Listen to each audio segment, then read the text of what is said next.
LBJ says this insurance will help pay for care in hospitals, in skilled nursing homes, or in the home. Ja, hallo meine Lieben, hier der Adi von And yet, Mr. TranslatedPress. Ich grüße euch wie immer ganz herzlich aus der Ferne. Wir haben uns ganz kurz zwischengeschaltet in die letzten Stunden der Live-Übertragung aus dem Kongress, die die ganze Nacht schon andauert, nämlich über die Entscheidung des neuen Gesetzes, das von Präsident Trump ausgearbeitet und vorgeschlagen wurde und das noch vor dem morgigen Tag entschieden werden soll. Der Senat hat sich bereits entschieden, hat für das Gesetz gestimmt und jetzt fehlt nur noch die Entscheidung des Kongresses, also das große Haus, und da sind wir jetzt live angelangt. Wer gerade spricht,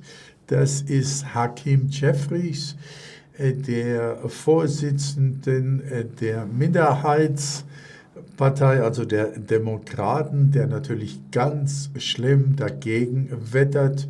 Und wir werden uns jetzt damit etwas beschäftigen, denn wir warten darauf, dass heute abgestimmt wird. Ich will mal den Hintergrundton etwas leiser machen, damit ich nicht bei meiner Übertragung so sehr gestört werde. Denn was ich eigentlich erreichen möchte, meine Lieben, das ist Folgendes: Ich möchte dabei sein, wenn gewählt wird, wenn heute die Entscheidung fällt. Der Senat hat schon bestätigt, dass sie für das Gesetz gestimmt haben. Jetzt muss nur noch der Kongress mit seinen über 400 Leuten, die da sind, also Demokraten und Republikaner. Wir wissen, dass die Demokraten ganz scharf dagegen sind. Jeffries hat sich entschlossen, seit über 2 Stunden einen sogenannten Filibuster zu halten. Das heißt also eine Rede, die ununterbrochen ist und eigentlich gar nicht unterbrochen werden kann. Man muss sich vorstellen, die sind jetzt die ganze Nacht schon dabei. Und dieser Filibuster, wenn ihr wissen wollt, was ein Filibuster ist, was das bedeutet, will ich euch das kurz erklären. Filibuster ist eine Taktik, die in gesetzgebenden Körperschaften, also insbesondere jetzt im Senat, angewendet wird, um eine Abstimmung über einen Gesetzentwurf oder eine andere Maßnahme durch Verlängerung der Debatte zu verzögern oder zu blockieren. Das ist ein Gesetz, das stammt noch aus den Anfangszeiten des Kongresses der Vereinigten Staaten, also liegt über 200 Jahre zurück. Und bei dieser Debatte, da werden lange Reden gehalten, verfahrenstechnische Einwände erhoben, es wird langsam geredet, es werden lange Pausen eingehalten und es geht um eine Abstimmung über die Maßnahme,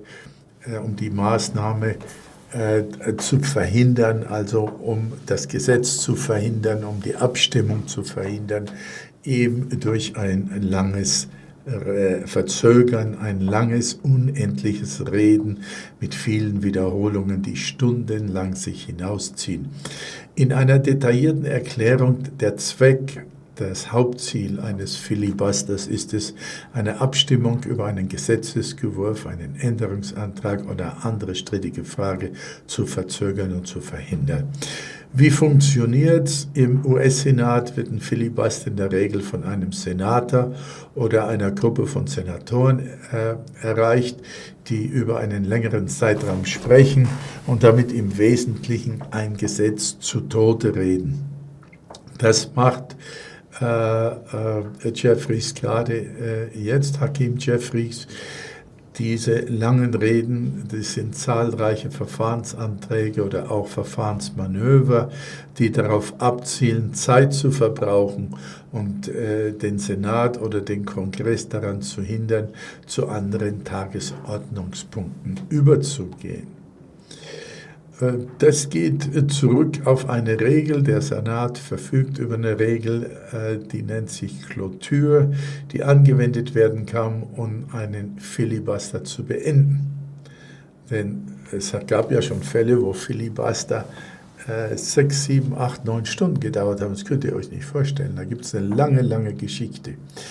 Um diesen Clôture anzuwenden, da muss ein Zweidrittel Mehrheit der Senatoren, in der Regel 3/5 oder 60 von 100 im aktuellen Senat oder noch mehr im Kongress, dafür stimmen. Der historische Kontext ist, dass Filibuster wurden im Senat im Laufe der Geschichte immer wieder eingesetzt, insbesondere in der sogenannten Jim Crow-Area, um Gesetze zu Bürgerrechtsbewegungen zu blockieren. Also das war zur Zeit von Präsident John F. Kennedy und zuvor, also vor dem Zweiten Weltkrieg, danach auch. In der modernen Ära jetzt kann man sagen, dass Filibuster, obwohl von beiden Parteien eingesetzt, sind sie in den letzten Jahren zu einer gängigen Taktik geworden, insbesondere von der Minderheitspartei. Also die Minderheitspartei sind ja jetzt die Demokraten. Insofern ist das noch jetzt typisch, diese lange Rede, die Jeffries gerade hält, schon über 2 Stunden bereits, ja. Und die legislative Agenda der Mehrheitspartei soll verhindert werden. Wer ist Hakeem Jeffries, der Mann, der jetzt gerade spricht? Gehe ich gerne nochmal drauf ein. Er vertritt den vielfältigen 8. Kongressbezirk von New York. Er ist derzeit in seiner 7. Amtszeit im Kongress der Vereinigten Staaten. Er ist ein demokratischer Fraktionsvorsitzender, der im November 2022 von seinen Kollegen einstimmig in dieses Amt gewählt wurde, also 2 Jahre nachdem Biden bereits im Amt war. Und in dieser Funktion ist er der ranghöchste Demokrat im Repräsentantenhaus. Wir sehen, er holt kaum Luft, aber er spricht sehr langsam und er macht lange Pausen. Ich lasse es gleich nochmal hören. Erwartet bitte nicht, dass ich jetzt diese Rede hier euch übersetze, weil das ist wirklich absolut qualvoll und ein Filibuster zu übersetzen ist komplett sinnlos. Okay? Also nur damit ihr wisst, ja.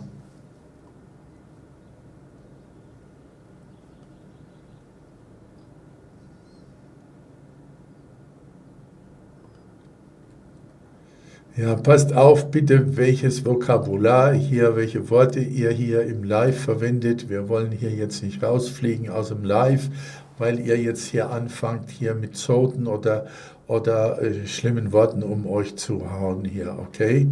Wir können hier keine Friedensverträge lösen und auch nicht mit Exkrementen um uns schmeißen hier, okay? Also weil sonst muss ich euch einfach hier abschalten, Leute. Wir können uns das hier nicht leisten, okay? Ich bitte euch darum, dass ihr gut miteinander umgeht und mit anständigen Worten miteinander umgeht. Das ist wichtig, okay? Also, ich kann noch mal ein bisschen reinhören. Was wollen wir heute mit dieser Übertragung erreichen? Wir wollen sehen, wie es ausgeht. Wir wollen dabei sein, wenn endlich dieses Gesetz, das Donald Trump seit einigen Wochen eingebracht hat und das er braucht, um weiter zu regieren, um erfolgreich in der Wirtschaft weiter zu regieren, brauchen wir natürlich, oder sagt Donald Trump, dass er dieses Gesetz braucht. Und aus diesem Grund sind wir jetzt hier und wollen dabei sein, wenn es abgestimmt wird. Noch einmal, der Senat hat vorgestern dafür gestimmt, jetzt fehlt noch der Kongress. Der Kongress hat keine Zeit mehr, das jetzt noch weiter hinauszuziehen. Donald Trump hat ihm bis zum 4. Juli gegeben, das ist morgen. Also heute muss die Entscheidung fallen und heute muss dieses Gesetz umgesetzt werden. Es muss entschieden werden, ja oder nein. Während die Abstimmung läuft, ich weiß nicht, wie lange das noch geht, das kann einige Stunden andauern, ich habe keine Ahnung. Ich werde dann auch auf dieses Gesetz eingehen und werde euch die Erklärung des Weißen Hauses auch noch dazu erklären. Und natürlich in die deutsche Sprache schon übersetzt. Das ist ja meine Hauptarbeit. Und ich habe mich da auch vorbereitet drauf und habe das alles hier. Also ihr könnt erwarten, dass wir auch dazu heute einiges erfahren.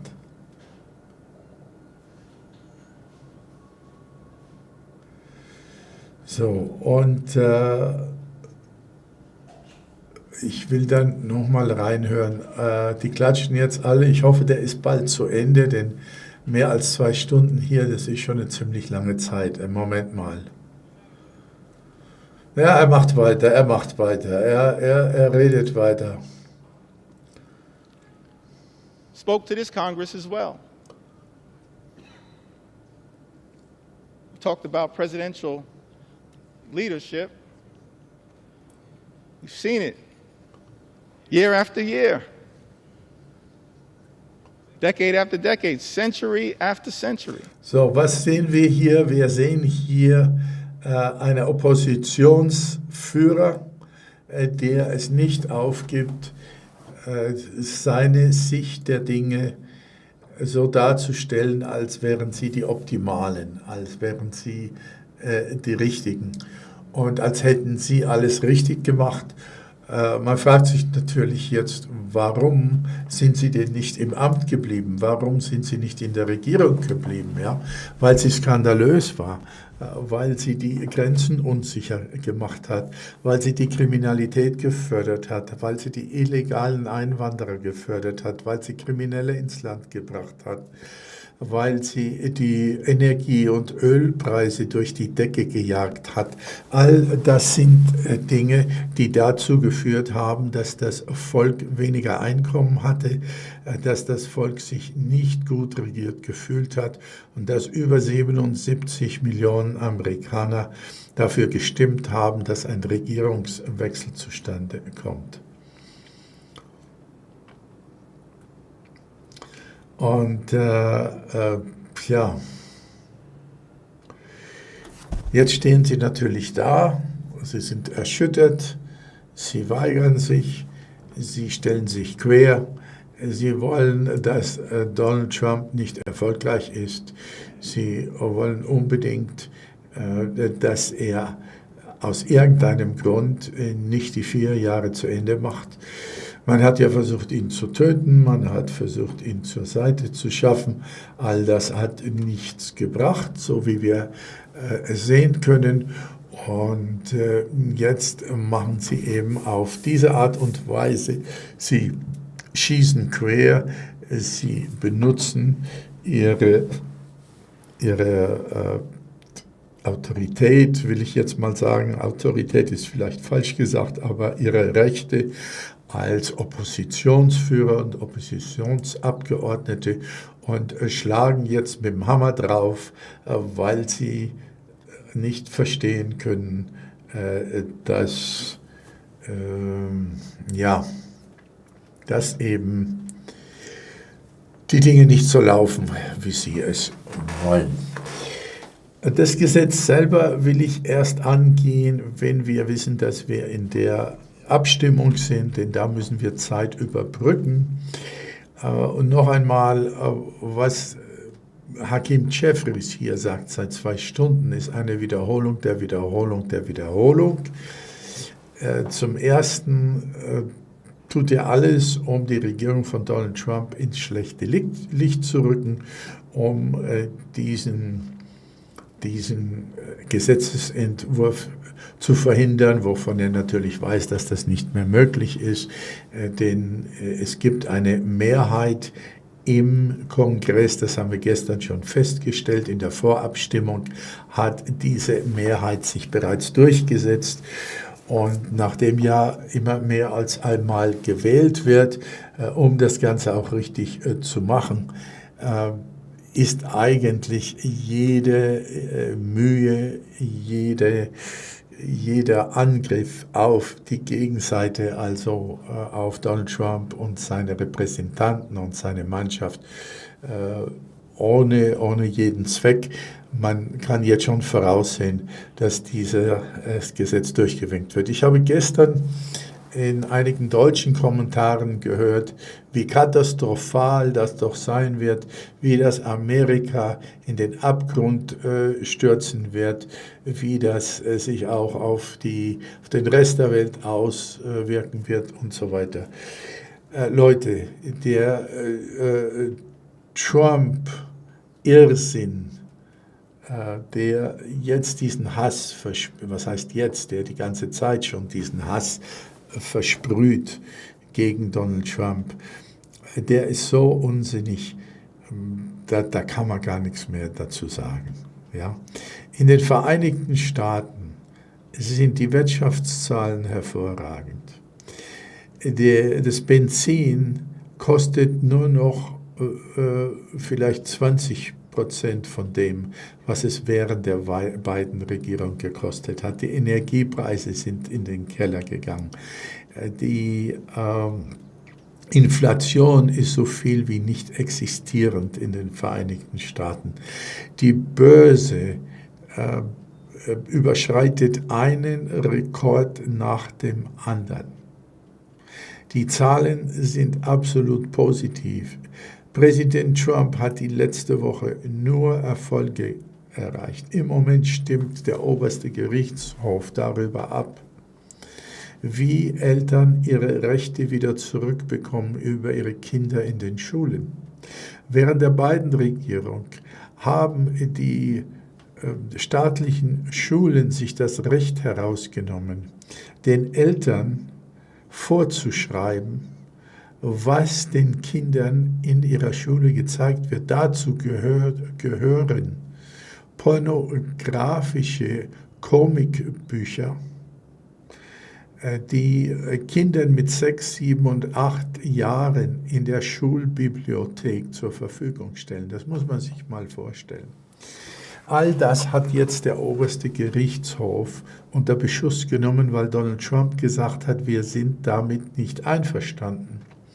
Ich muss nur daran erinnern, dass sich das FBI eingeschlichen hat und an Elternabenden spioniert hat in den Vereinigten Staaten darüber, um Eltern, die nicht einverstanden sind mit all diesen Maßnahmen der Schulen, unter anderem die pornografischen Comicbücher, unter anderem, diese Eltern auszuspionieren bei Elternabenden, um sich dann später diese Leute vorzunehmen und sie eventuell anzuklagen für inländischen Terrorismus. Das muss man sich alles mal vorstellen, was da alles passiert ist während dieser letzten Regierung. Und das ist ja zurzeit in ganz verschiedenen Anhörungen im Senat und auch im Kongress unter die Lupe geraten. Ja? Seit den letzten Wochen treffen sich verschiedene Sonderkommissionen des Senats und auch des Kongresses und untersuchen diese irregularen Vorkommnisse, die während der beiden Regierung dort passiert sind. Das ist so viel Material, dass wir euch das gar nicht alles übersetzen können. Es ist unmöglich. Wir haben ja kein Team in dem Sinne. Ich bin ja der einzige Übersetzer, den wir uns noch leisten können, weil Dolmetscher ja teuer sind. Aber wenn ich hier ein Team hätte, wie wir es noch vor 5 Jahren hatten, dann könnte ich euch jede Stunde ein neues Video hochladen über die speziellen Untersuchungen, die das FBI gerade macht, die in den verschiedenen anderen Behörden, wie zum Beispiel im Justizministerium, stattfinden. Und auch die Sonderkommissionen, die jetzt im Senat und vor allen Dingen im Kongress tätig sind. Das Wichtigste kommt natürlich zuerst, und das ist die Vertuschung, die mit Präsident Biden passiert sind. Das alleine schreit zum Himmel. Wir könnten euch jeden Tag darüber Videos machen, aber das wird natürlich langweilig, das wollt ihr auch nicht immer wieder hören. Aber das ist eines der Dinge, die jetzt gerade untersucht werden, und natürlich auch, wir haben euch heute früh ein Video hochgestellt mit dem Gesundheitsminister Robert F. Kennedy Jr., der ist gerade dabei, sich damit zu beschäftigen, eine Wahrheitskommission aufzustellen. Bitte vergesst nicht, den Daumen nach oben zu drücken, jetzt während ich zu euch rede. Ich warte ja darauf, dass wir die Abstimmung bekommen, dass hier abgestimmt wird, aber der Filibuster geht ja immer noch an und an und an. Also zwischendurch bitte nicht vergessen, den Daumen nach oben anzuklicken, die Mag-ich-Bewertungen. Heute früh haben wir euch ein Video reingestellt, wo Robert F. Kennedy Jr. sagt, er will unbedingt eine Wahrheitskommission etablieren, die sich Dr. Fauci vornimmt. Ihr wisst ja gar nicht, wie schwer das alles ist. Das muss ja alles mit rechten Dingen gemacht werden. Ich sehe immer wieder hier in den Chats und auch in den Kommentaren, dass man sagt, ja, es passiert ja nichts, wann werden die alle zum Gericht vorgeladen? Wir sind doch nicht in einer Diktatur, Leute.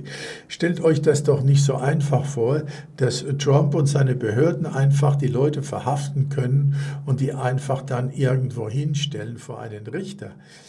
Wisst ihr, wie viele Richter gegen Trump sind? So einfach, wie ihr euch das vorstellt, so einfach ist das nicht. Erstens mal muss auch in einer Regierung von Trump die Gesetze, die Gerichte, die Vorschriften eingehalten werden. Anders geht das gar nicht. Man kann nicht einfach hingehen und Fauci jetzt die Handschellen anlegen, so wie ihr euch das alle vorstellt. Alle nicht, entschuldige, ich will euch jetzt nicht alle hier komplett unter eine Decke, aber es gibt so viele Leute, die mir das in die Kommentare schreiben und die werden dann auch sauer und bösartig damit. Was glaubt ihr denn, wo wir leben? Ich meine, Donald Trump weiß doch ganz genau, was da zu machen ist und die Behörden auch. Aber da muss doch erstmal eine Untersuchung gemacht werden, dann müssen die Fakten festgestellt werden, dann müssen Rechtsanwälte des Justizministeriums, Experten müssen sich das alles anschauen. Die müssen dann sehen, welche Chance haben wir hier, wenn wir jemand vor Gericht stellen. Welche Beweise haben wir? Welche Fakten gibt es? Welche Indizien gibt es? Wie ist die generelle Beweislage? Und wenn das geklärt ist, erst dann kann man entscheiden, das genügt oder das genügt nicht. Was hilft es denn, wenn man jemand voreilig vor Gericht stellt und die Richter, die ja mindestens zu 2/3 gegen Donald Trump sind, das wissen wir ja. Deswegen musste ja jetzt auch der oberste Gerichtshof einschreiten. Die Gerichte sehen dann jemand kommen, wo Fauci in Ketten da vorgeführt wird und dann sagen die, ja, was wollt ihr?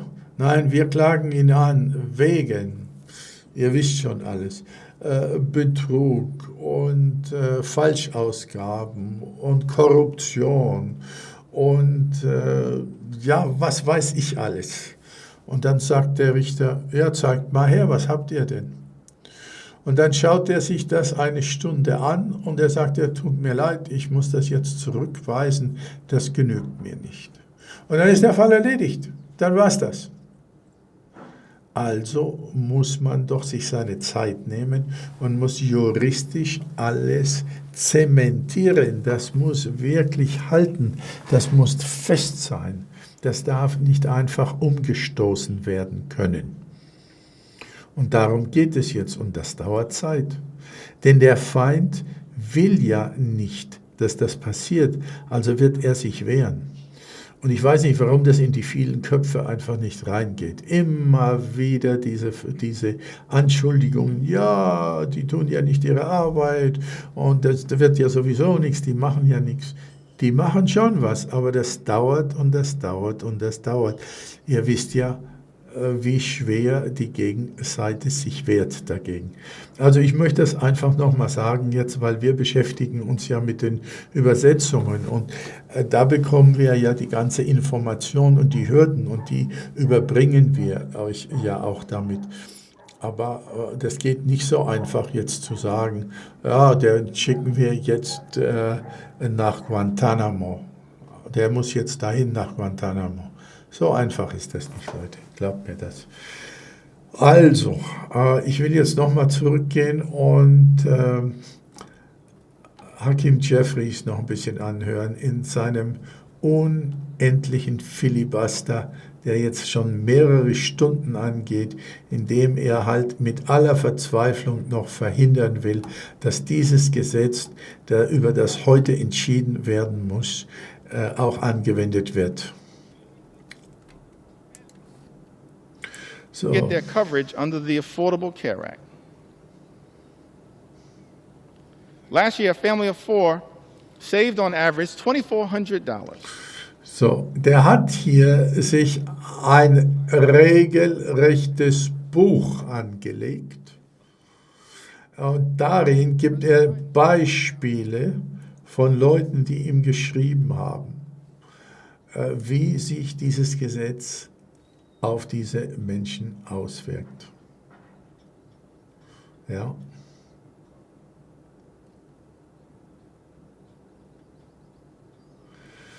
Also, ich möchte mich mit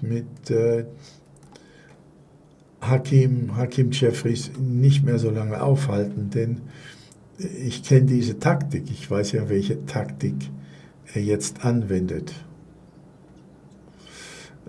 Das ist Zeitverschwendung, absolute Zeitverschwendung. Wir warten jetzt noch darauf, dass die Abstimmung ist. Und bis die Abstimmung ist, wenn da eine gewisse Ruhe eingekehrt ist, dann werde ich euch mal Schritt für Schritt dieses Gesetz in der Einzelheit erklären. Und ich werde euch auch eine Stellungnahme des Weißen Hauses in der deutschen Übersetzung überbringen, während abgestimmt wird, während der Abstimmung. Wie lange das noch dauert, bis die abstimmen, weiß ich jetzt nicht.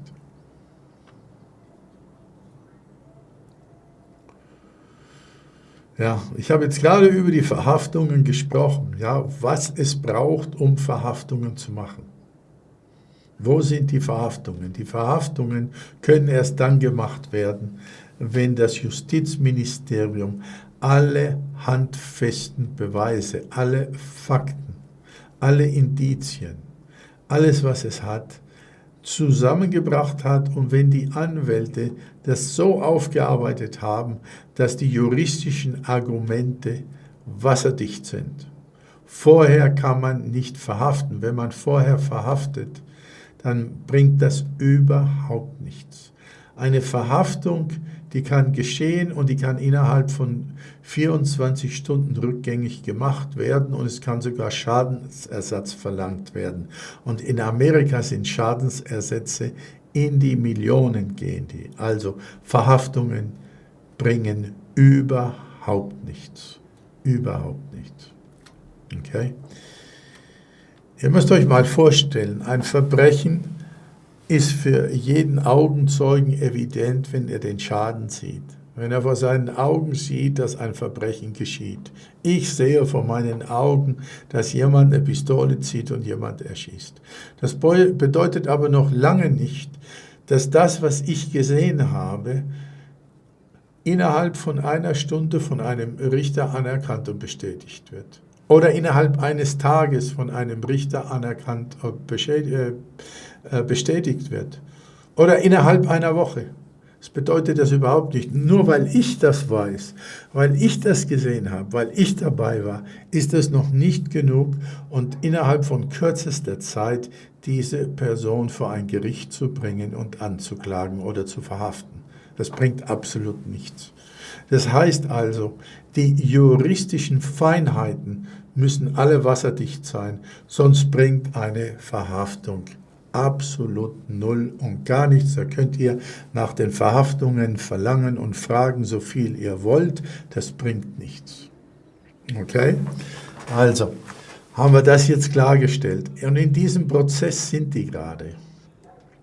Ich höre doch mal rein, was er sagt wieder, er wiederholt sich hier ständig, jede Minute. Es kommt nichts Neues. Es ist ein typischer Filibuster. Es ist eine Rede, die ganze Nacht, ihr müsst euch vorstellen, ich habe heute früh um circa kurz vor 6 eingeschaltet. Es ist jetzt in Washington 1 Stunde später. Die sind die ganze Nacht hier zusammen und reden darüber, wie sie abstimmen sollen. Jetzt müssen wir aber die Abstimmung abwarten. Und bevor er nicht zu Ende geredet hat, kann es die Abstimmung nicht geben. Geht es nicht weiter. Das ist nervig, das nervt, das ist unglaublich. Bitte denkt daran, jetzt sind fast 200 Leute live hier, euren Daumen nach oben zu machen und denkt daran, diese Mag-ich-Bewertungen anzuklicken. Das ist sehr wichtig.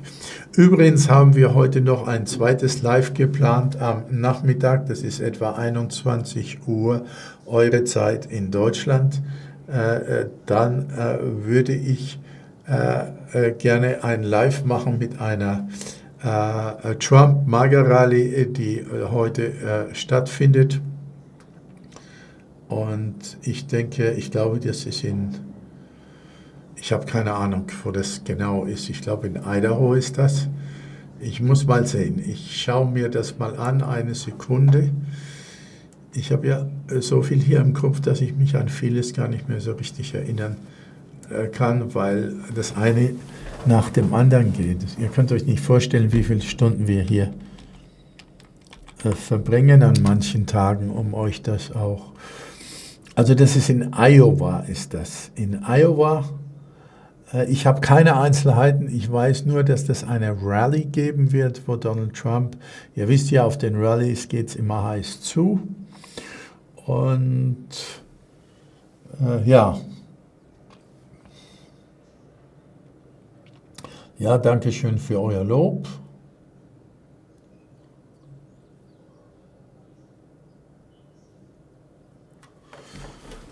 Ja, also ihr seid immer so am Rande dieses Sprachgebrauchs hier zum Teil, der uns in Schwierigkeiten bringt, ja.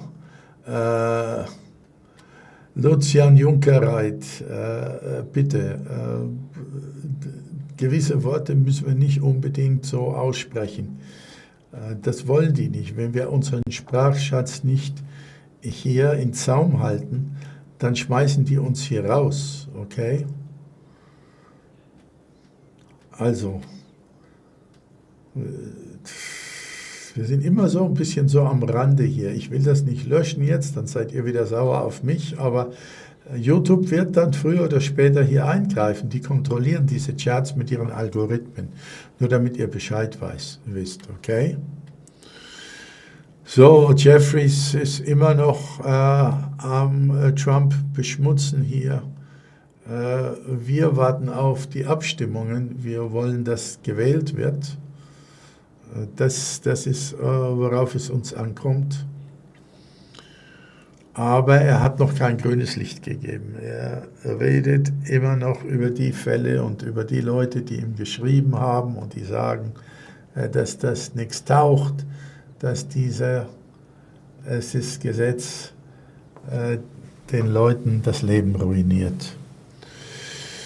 Also, ich will Ihnen mal im Hintergrund etwas anmachen. Die Englisch können von euch, schätzen das vielleicht. Und ich mache mal eine kurze Pause jetzt. Und dann bin ich gleich wieder da.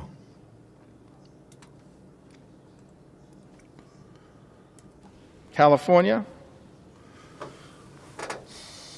Diana writes, SNAP has helped my family tremendously during this difficult time. We really appreciate all the help. My husband was diagnosed with cancer. And we have a little one at home.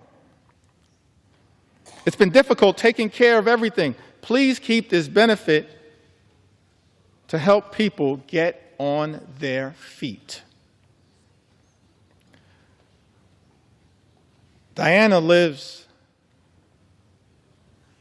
in the Inland Empire, California's 33rd congressional district, represented by the chairman of the House Democratic Caucus, Pete Aguilar. Diana, Pete Aguilar is fighting hard for you. Just like every single House Democrat are fighting hard for the American people to protect you as best we can from this cruel assault on nutritional assistance. We're going to continue to fight hard for you.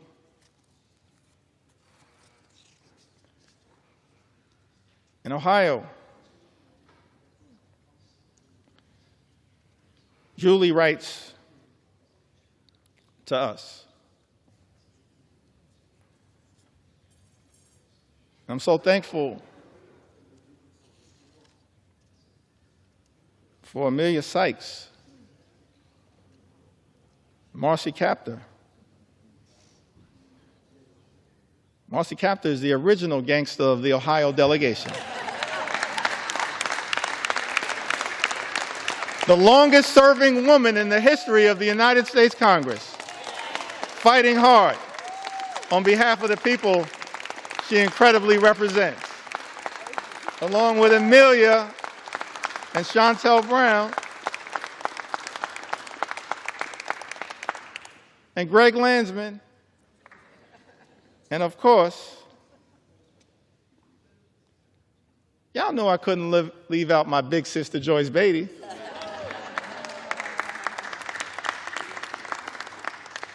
I wanted to mention Joyce because this is part of the resilience of what we've seen from House Democrats, from Brittany Pedersen, distinguished gentlelady from the great state of Colorado, who gave birth to a beautiful baby boy, Sam, at the beginning of this year. But because House Republicans, Mr. Speaker, have refused to allow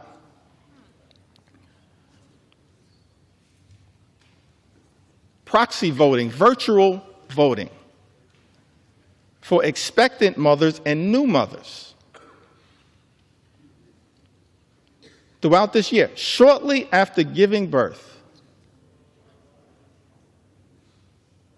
Congresswoman Brittany Pedersen, each and every week, often with her baby boy, Sam,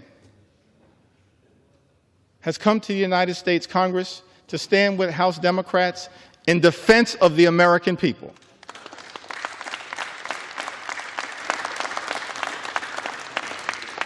And she did it in connection with that first vote that set this whole disgusting abomination into motion in February. That same day,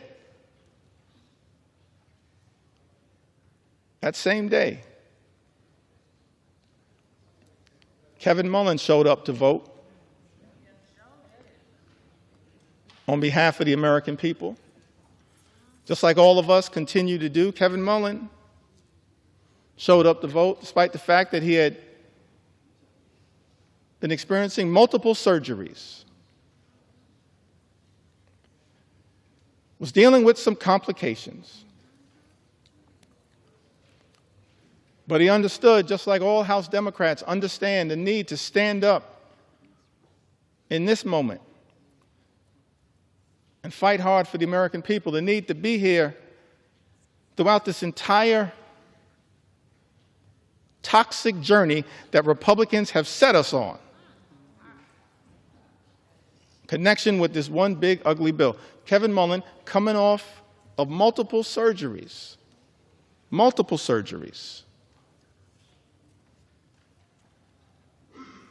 rolled out of his hospital bed, got on a plane from Northern California,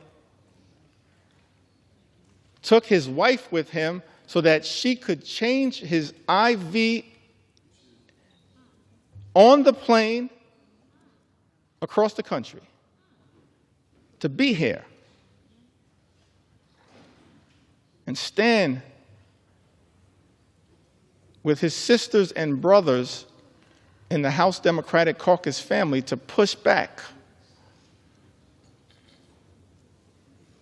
against this one big ugly bill. I was so thankful, so appreciative to see the great Joyce Beatty, who's been battling some issues, working her way through them, putting off surgeries for as long as she could. And yet, perhaps against some of the advice that she. Also, wenn ihr reinhört, seht ihr ja für euch selbst, was da abgeht. Mal sehen, wie lange er noch braucht. Wir wollen das Ergebnis. Wir wollen wissen, er wiederholt sich und er sagt, Trumps großes, hässliches Gesetz.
So, jetzt redet er über John McCain, der schon lange tot ist, der Abgeordnete, der in der ersten Amtszeit von Donald Trump im Senat war, ein Kriegsheld aus Vietnam. Er bringt hier so viele Sachen mit ein und durcheinander, einfach nur um sein Filibuster weiter und weiter auszubauen. Kann man einen Filibuster auch unterbrechen? Ja, das kann man, aber das passiert sehr selten und dann muss das sich schon ziemlich lange hinziehen, bevor die dann sowas machen. Ne? Also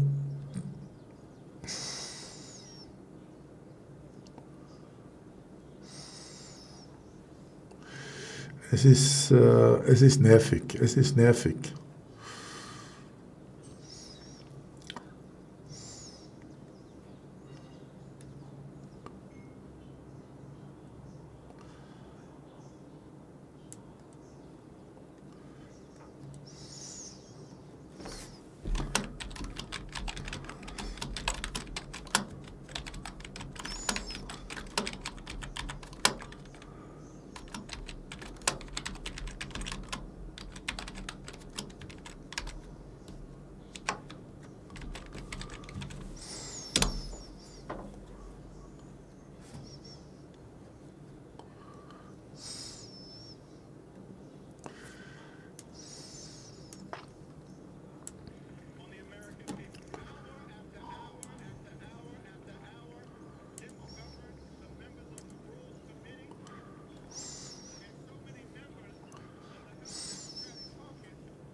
So, er liest jetzt aus seinem Buch hier, das er sich da zusammengestellt hat, einzelne Schicksale, einzelne Briefe heraus, die von Leuten sind, die ihm geschrieben haben und die behaupten, dass sie davon betroffen werden, und zwar negativ, wenn dieses Gesetz durchgeht. Okay? Also wir können das nicht nachprüfen, und ich habe jetzt euch einfach reingeholt, weil ich möchte, dass möglichst viele Leute sehen, was genau passiert, wenn jetzt abgestimmt wird. Okay? Das ist ein wichtiger Moment. Ich habe gesagt, Amerika wird Geschichte schreiben heute. Ja, es wird Geschichte schreiben, nämlich dann, wenn es wählt und auch dann, wenn es nicht wählt.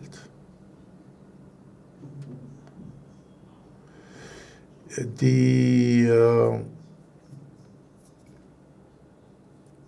Folgen des Nicht-in-Kraft-Tretens, also dafür sein oder dagegen sein, die werden wir natürlich in Kürze sehen. Das ist ganz klar.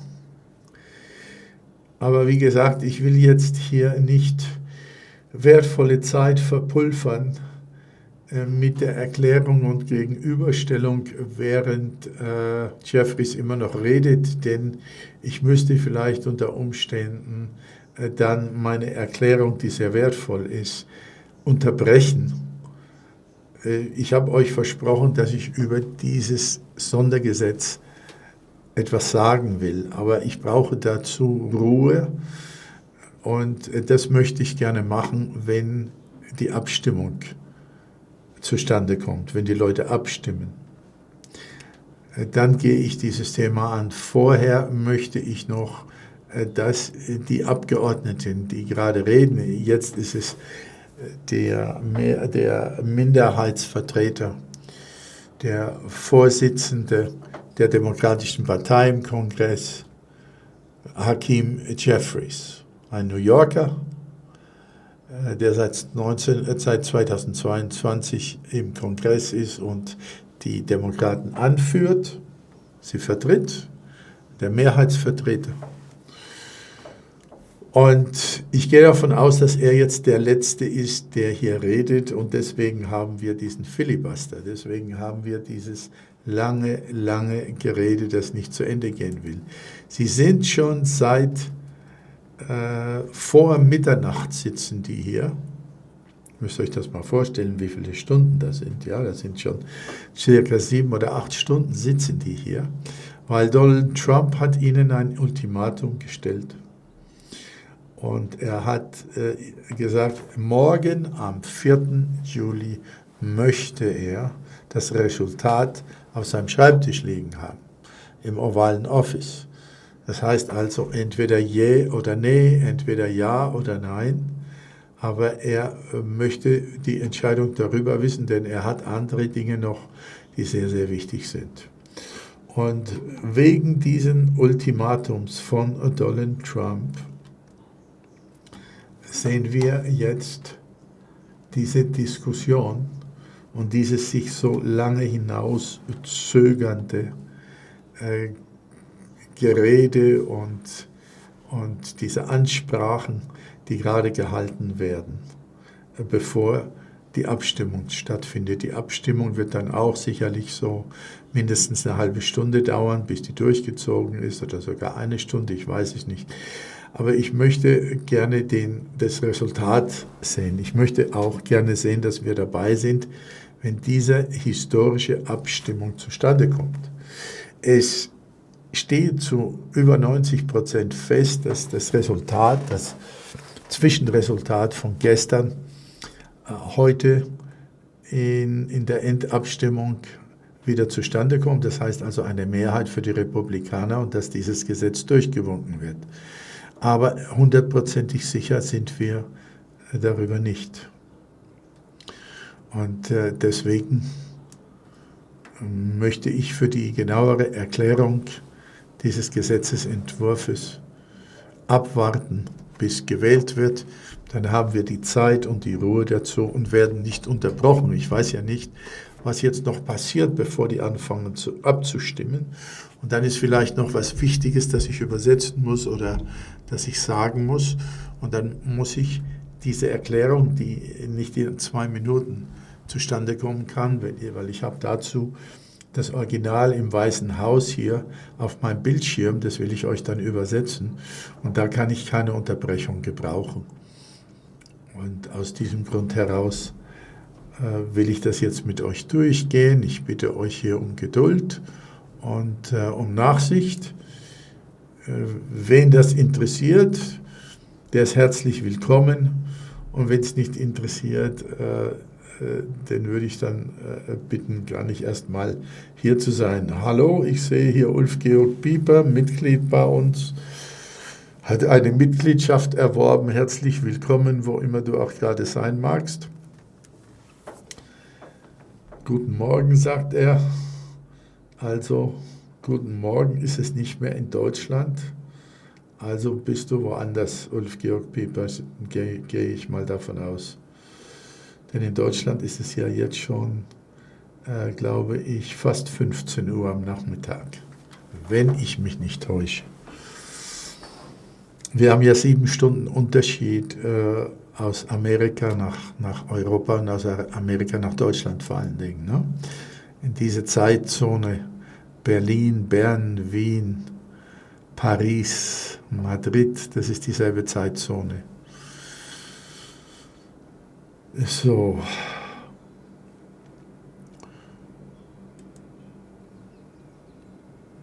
Hakeem Jeffries ist er ist noch jung, aber er ist ein sehr gewiefter Politiker.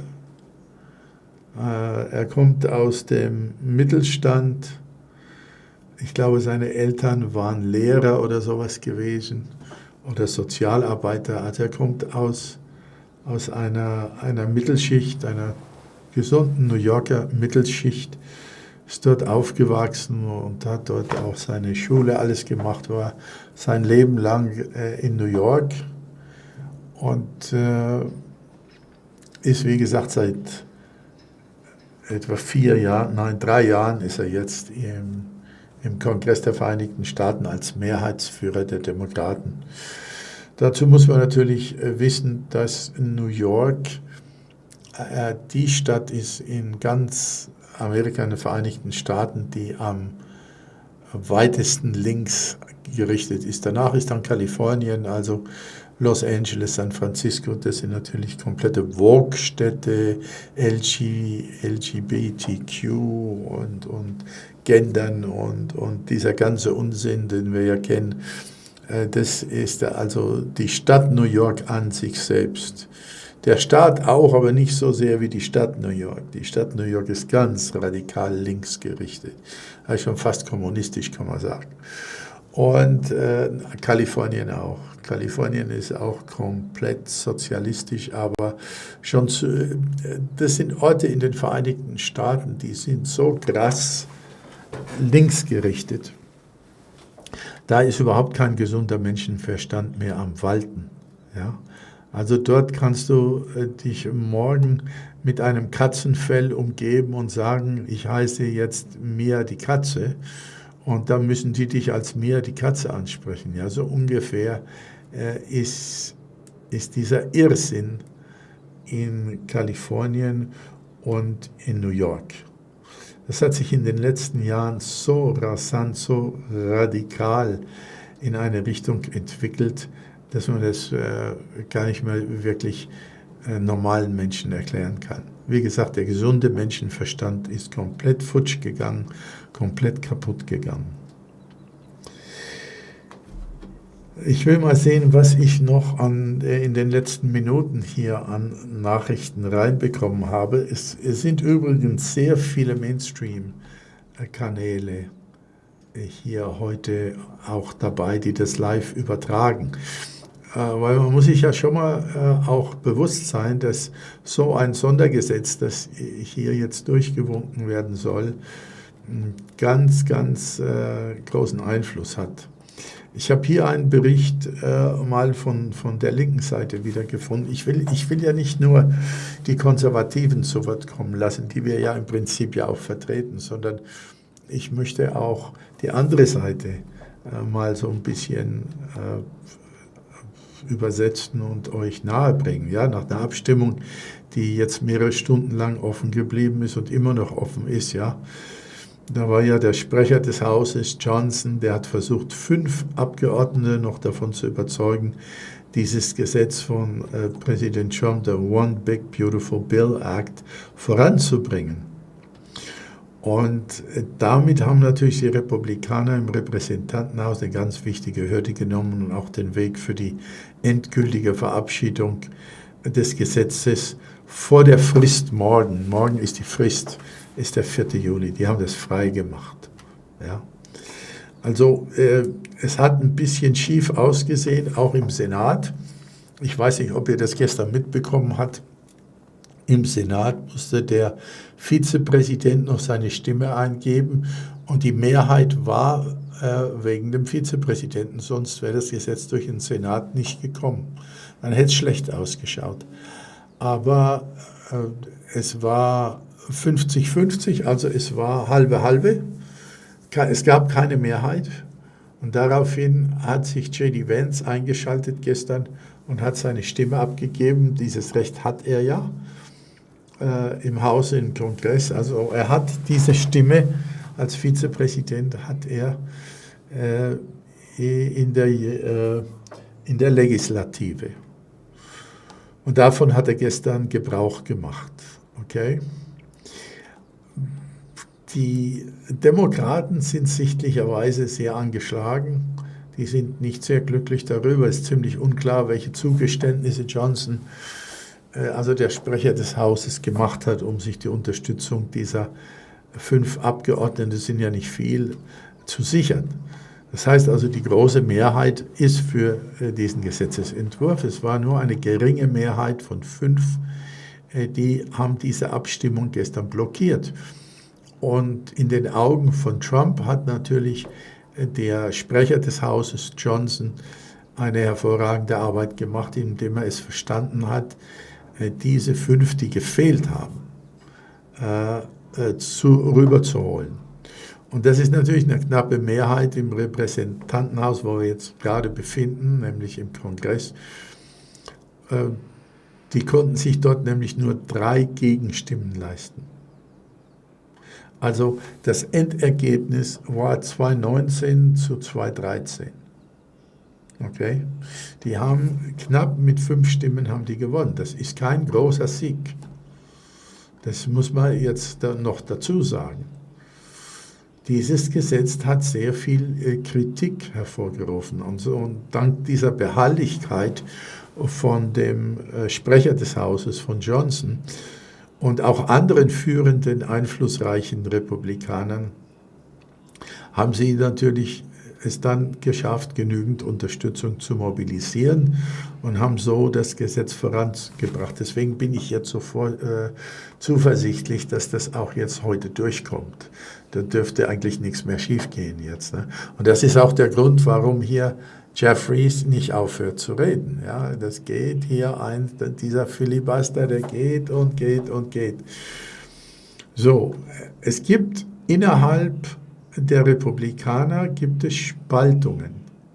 Und die können natürlich bei solchen wichtigen Entscheidungen das Zünglein an der Waage sein. Ja. Das Kernstück dieses Gesetzes ist die Verlängerung der Steuersenkungen von Präsident Trump aus dem Jahr 2017.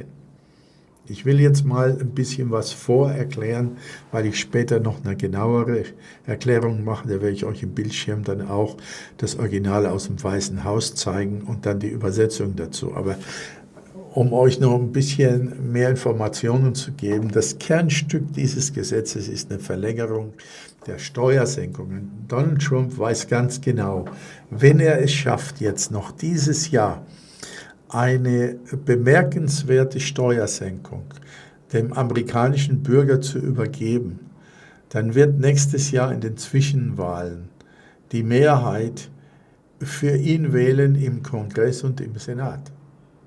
Also zumindest im Senat, wo er ja keine große Mehrheit hat. Und wenn er das schafft, dann sind die Wahlen für 28 dann auch ziemlich gesichert, wenn da nichts anderes noch dazwischen kommt. Ne? Aber das ist eine strategische Sicht, die Trump hier anwenden will. Außerdem würden damit zumindest vorübergehend Steuer auf Trinkgelder und Überstunden abgeschafft. Wir müssen uns ja mal vorstellen, was der gemacht hat. Ihr könnt euch erinnern, wir haben ja diese vielen MAGA-Rallies für euch gemacht und die haben wir euch ja praktisch seit 5 Jahren machen wir die regelmäßig. Und Donald Trump kam letztes Jahr mit dieser Idee. Der war in Las Vegas gewesen, vor einer Rallye, war dort gibt es ja ein Trump Tower Hotel in Las Vegas. Dort hat er übernachtet und dann war er da im Restaurant und auf einmal spricht ihn eine Kellnerin an und die sagt, Mr. Trump, vielen Dank für Ihre Großzügigkeit. Die hat sich bedankt, weil er ja immer sehr gerne Tipps gibt. Also Donald Trump, ich habe es erlebt in New York, als ich in New York in Manhattan gelebt habe, die Taxifahrer zum Beispiel, die haben Donald Trump in den Himmel gehoben. Warum? Er hatte ja mehrere Autos und Chauffeure, als er Besitzer des Plaza Hotels war in New York. Das war das beste Hotel in ganz New York. Da hatte er ja Chauffeure und Autos, aber er hat Taxis benutzt. Warum? Weil er über das Taxifahren direkt mit dem Volk in Verbindung kam. Und damals war er noch kein Politiker.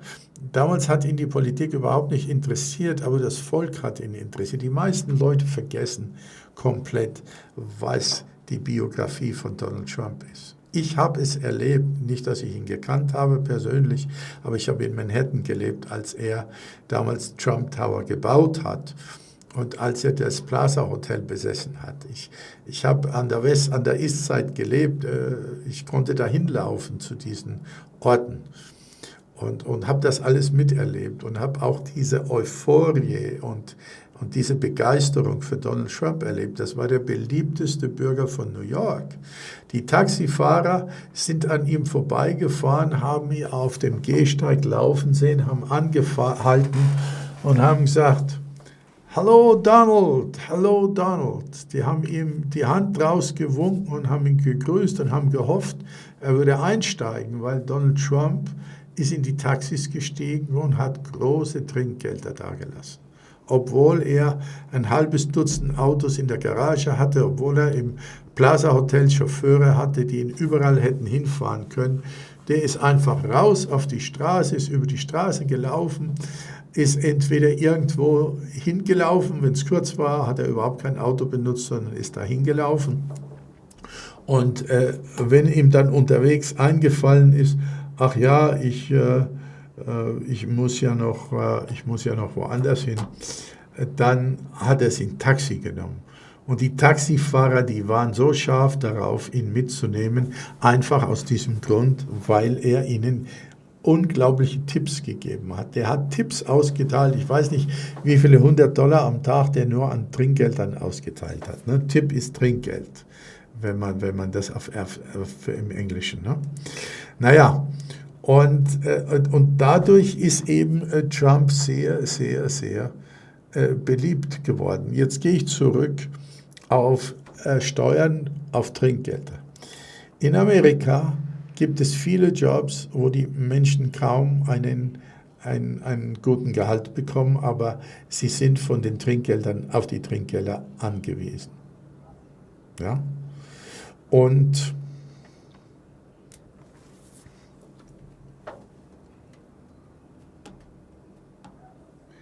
dann ist Folgendes passiert.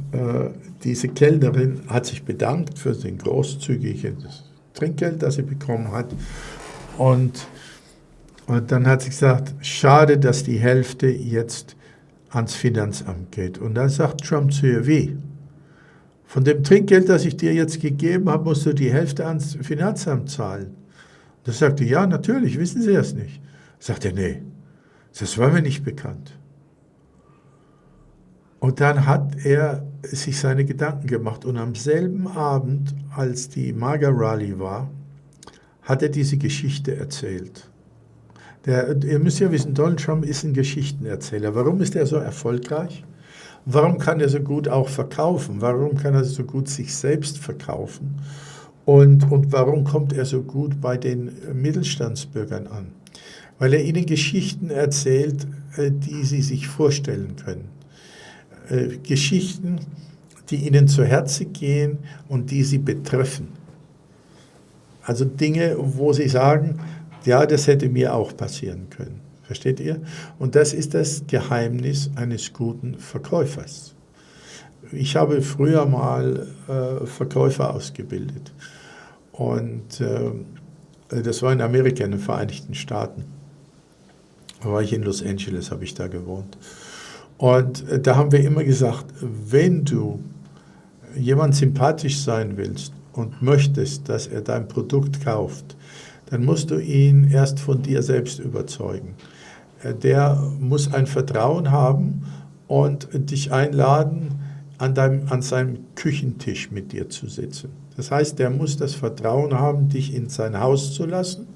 Und dort, wo ist der gemütlichste Tisch? Entweder im Wohnzimmer, aber das machst du dann nur, wenn du jemanden schon gut kennst, oder du holst ihn an den Küchentisch. Das ist auch ein vertrauensvoller Platz. Also in den USA ist das so.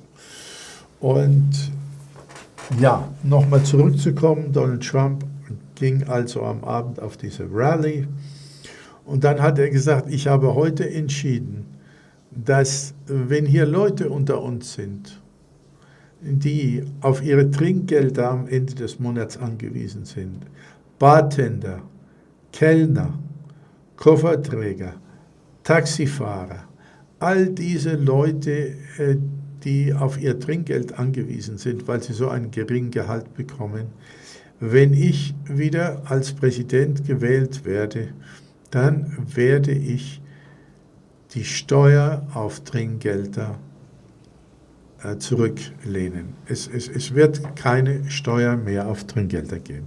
Ja, was meint ihr, wie viele Millionen Menschen davon betroffen sind? Und das ist eines der Dinge, die hier mit diesem großen Big Beautiful Bill zu tun haben. Ja? Keine Trinkgelder mehr, keine Steuern mehr auf Trinkgelder. Okay?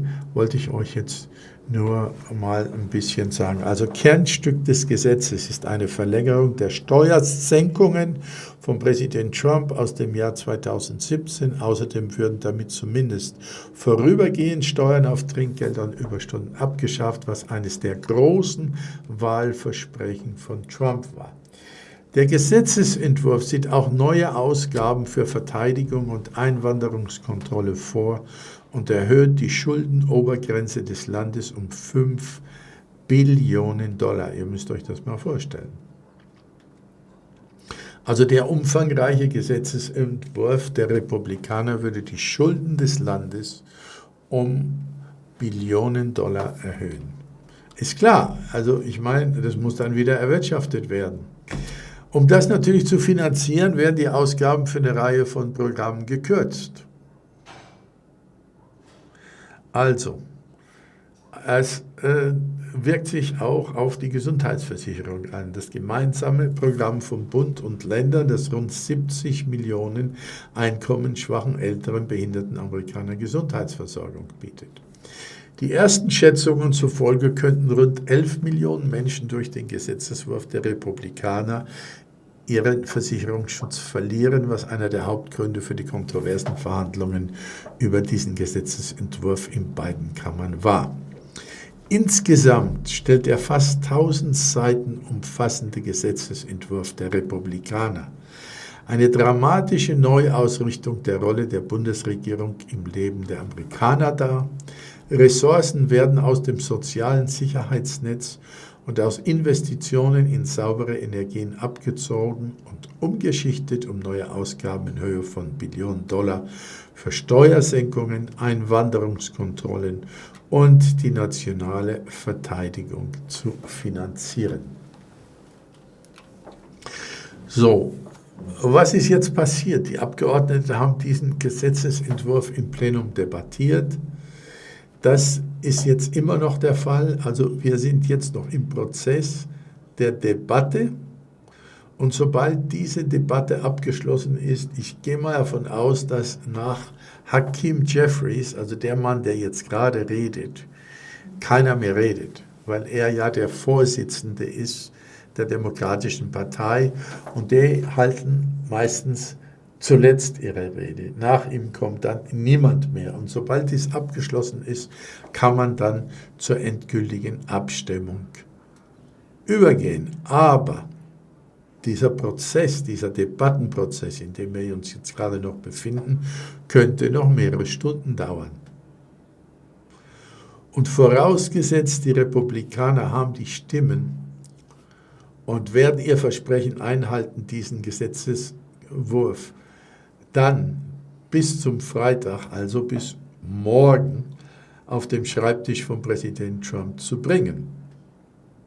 Also das ist jetzt der Prozess. Wir warten jetzt darauf, dass jeden Moment Hakeem Jeffries aufhört zu reden, nach ca. 3 Stunden vom Filibuster. Wer weiß, ob er noch 2 Stunden weitermacht, das kann ich nicht kontrollieren und kann es auch nicht ändern.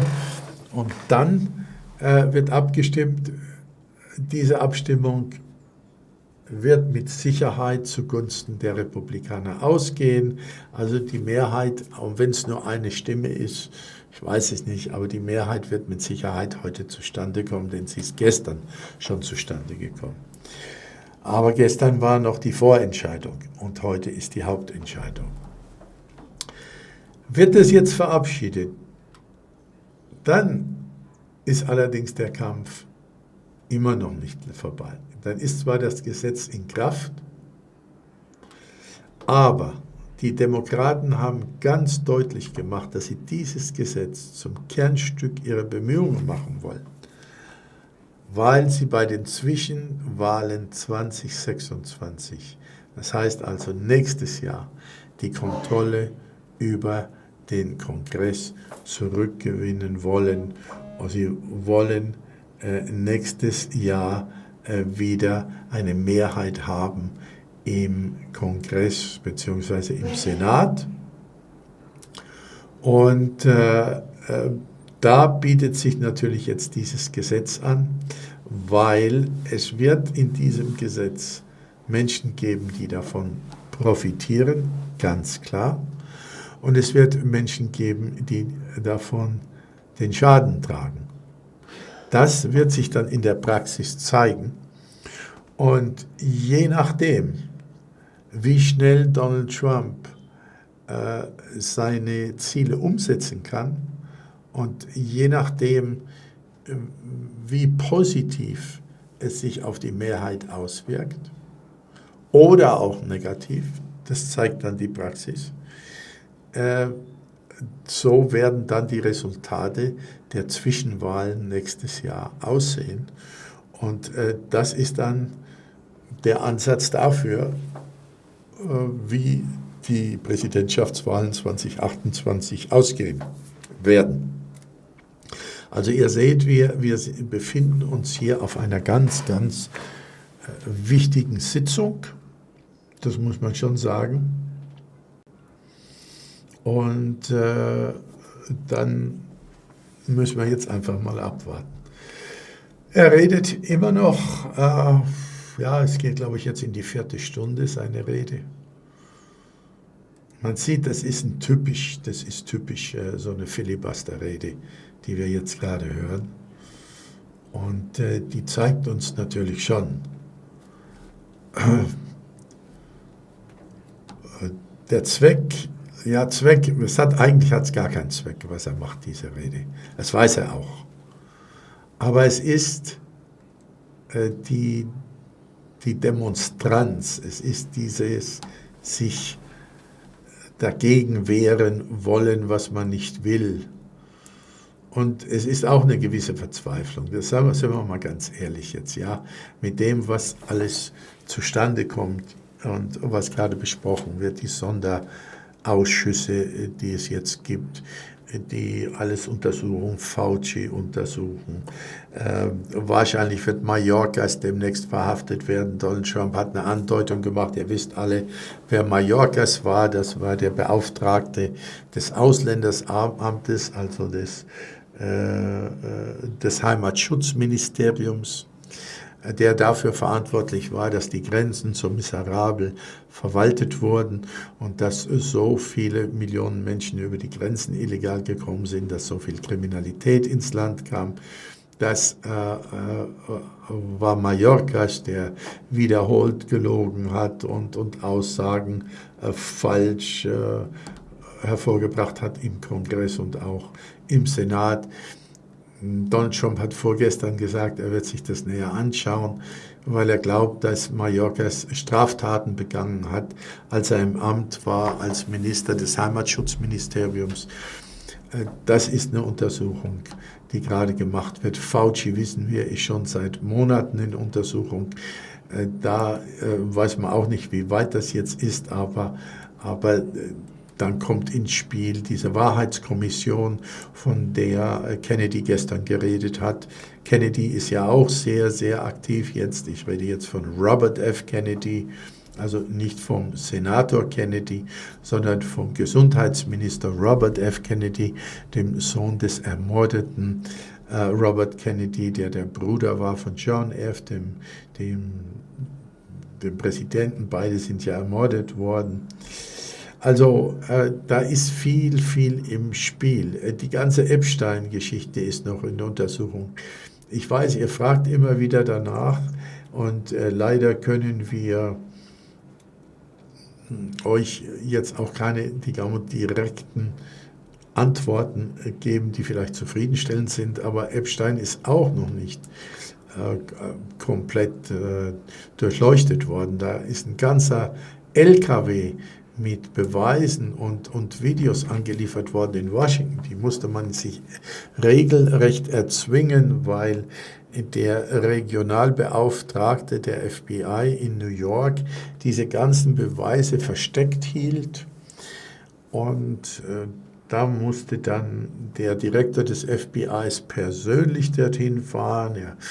Er musste in einem Escort mit einem LKW dort antanzen in New York und das alles abholen und zum Justizministerium bringen. Das war ein Riesenaufwand. Wir wissen ja auch, dass das FBI sogenannten Stonewalling gemacht hat. Also die haben sich resistent gezeigt, die haben sich mürrisch gegen den neuen FBI-Direktor Kash Patel gestellt. Es haben ihn also alle möglichen Hindernisse in den Weg gelegt, damit er nicht weiterarbeiten kann. Kash Patel und Dan Bongino, die beiden FBI-Beauftragten, also die beiden Chefs des FBIs, sind ja praktisch 7 Tage lang, 24 Stunden unterwegs auf den Beinen mit Untersuchungen. Sie haben jetzt wieder einen großen Serienbetrug aufgedeckt im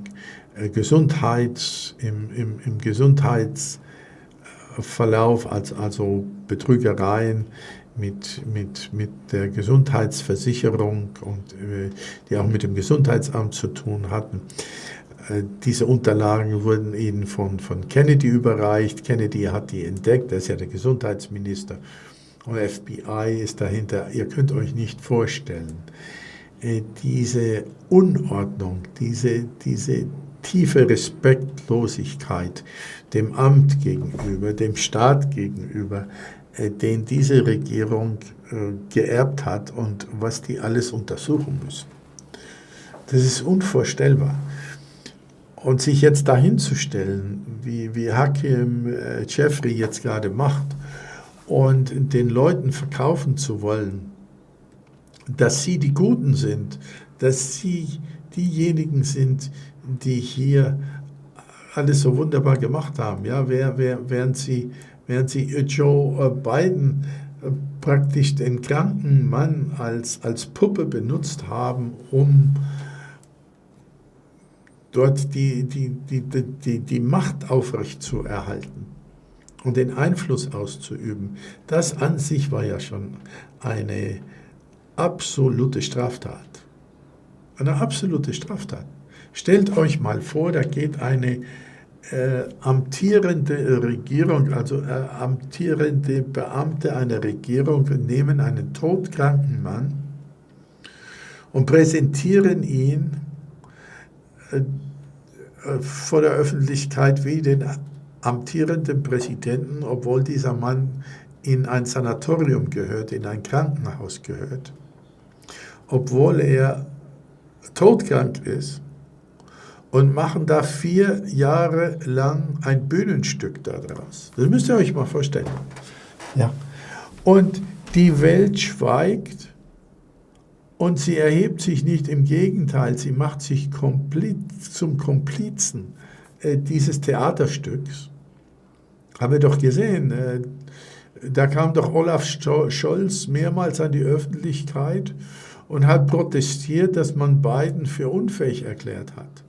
Heute weiß es jeder, heute wissen alle, was da passiert ist. Es ist nichts mehr zu vertuschen.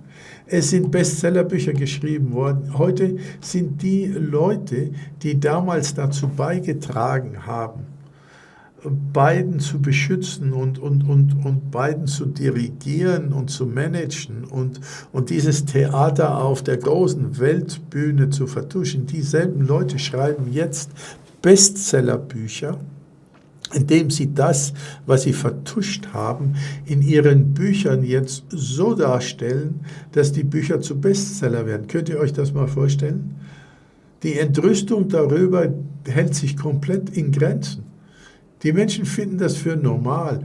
Und jetzt stehen die hier, diese selbe Person, die jetzt gerade spricht in diesem Moment, hat dazu beigetragen, dass eine komplett unfähige Person, diese ganzen Leute, die hinter ihm stehen, haben alle dazu beigetragen, dass eine Person, die in ein Sanatorium gehört, die 24 Stunden ärztliche Betreuung gebraucht hätte, als der falsche Präsident im Weißen Haus residiert hat. Und man fragt sich natürlich bis heute, wer hat die Entscheidungen getroffen?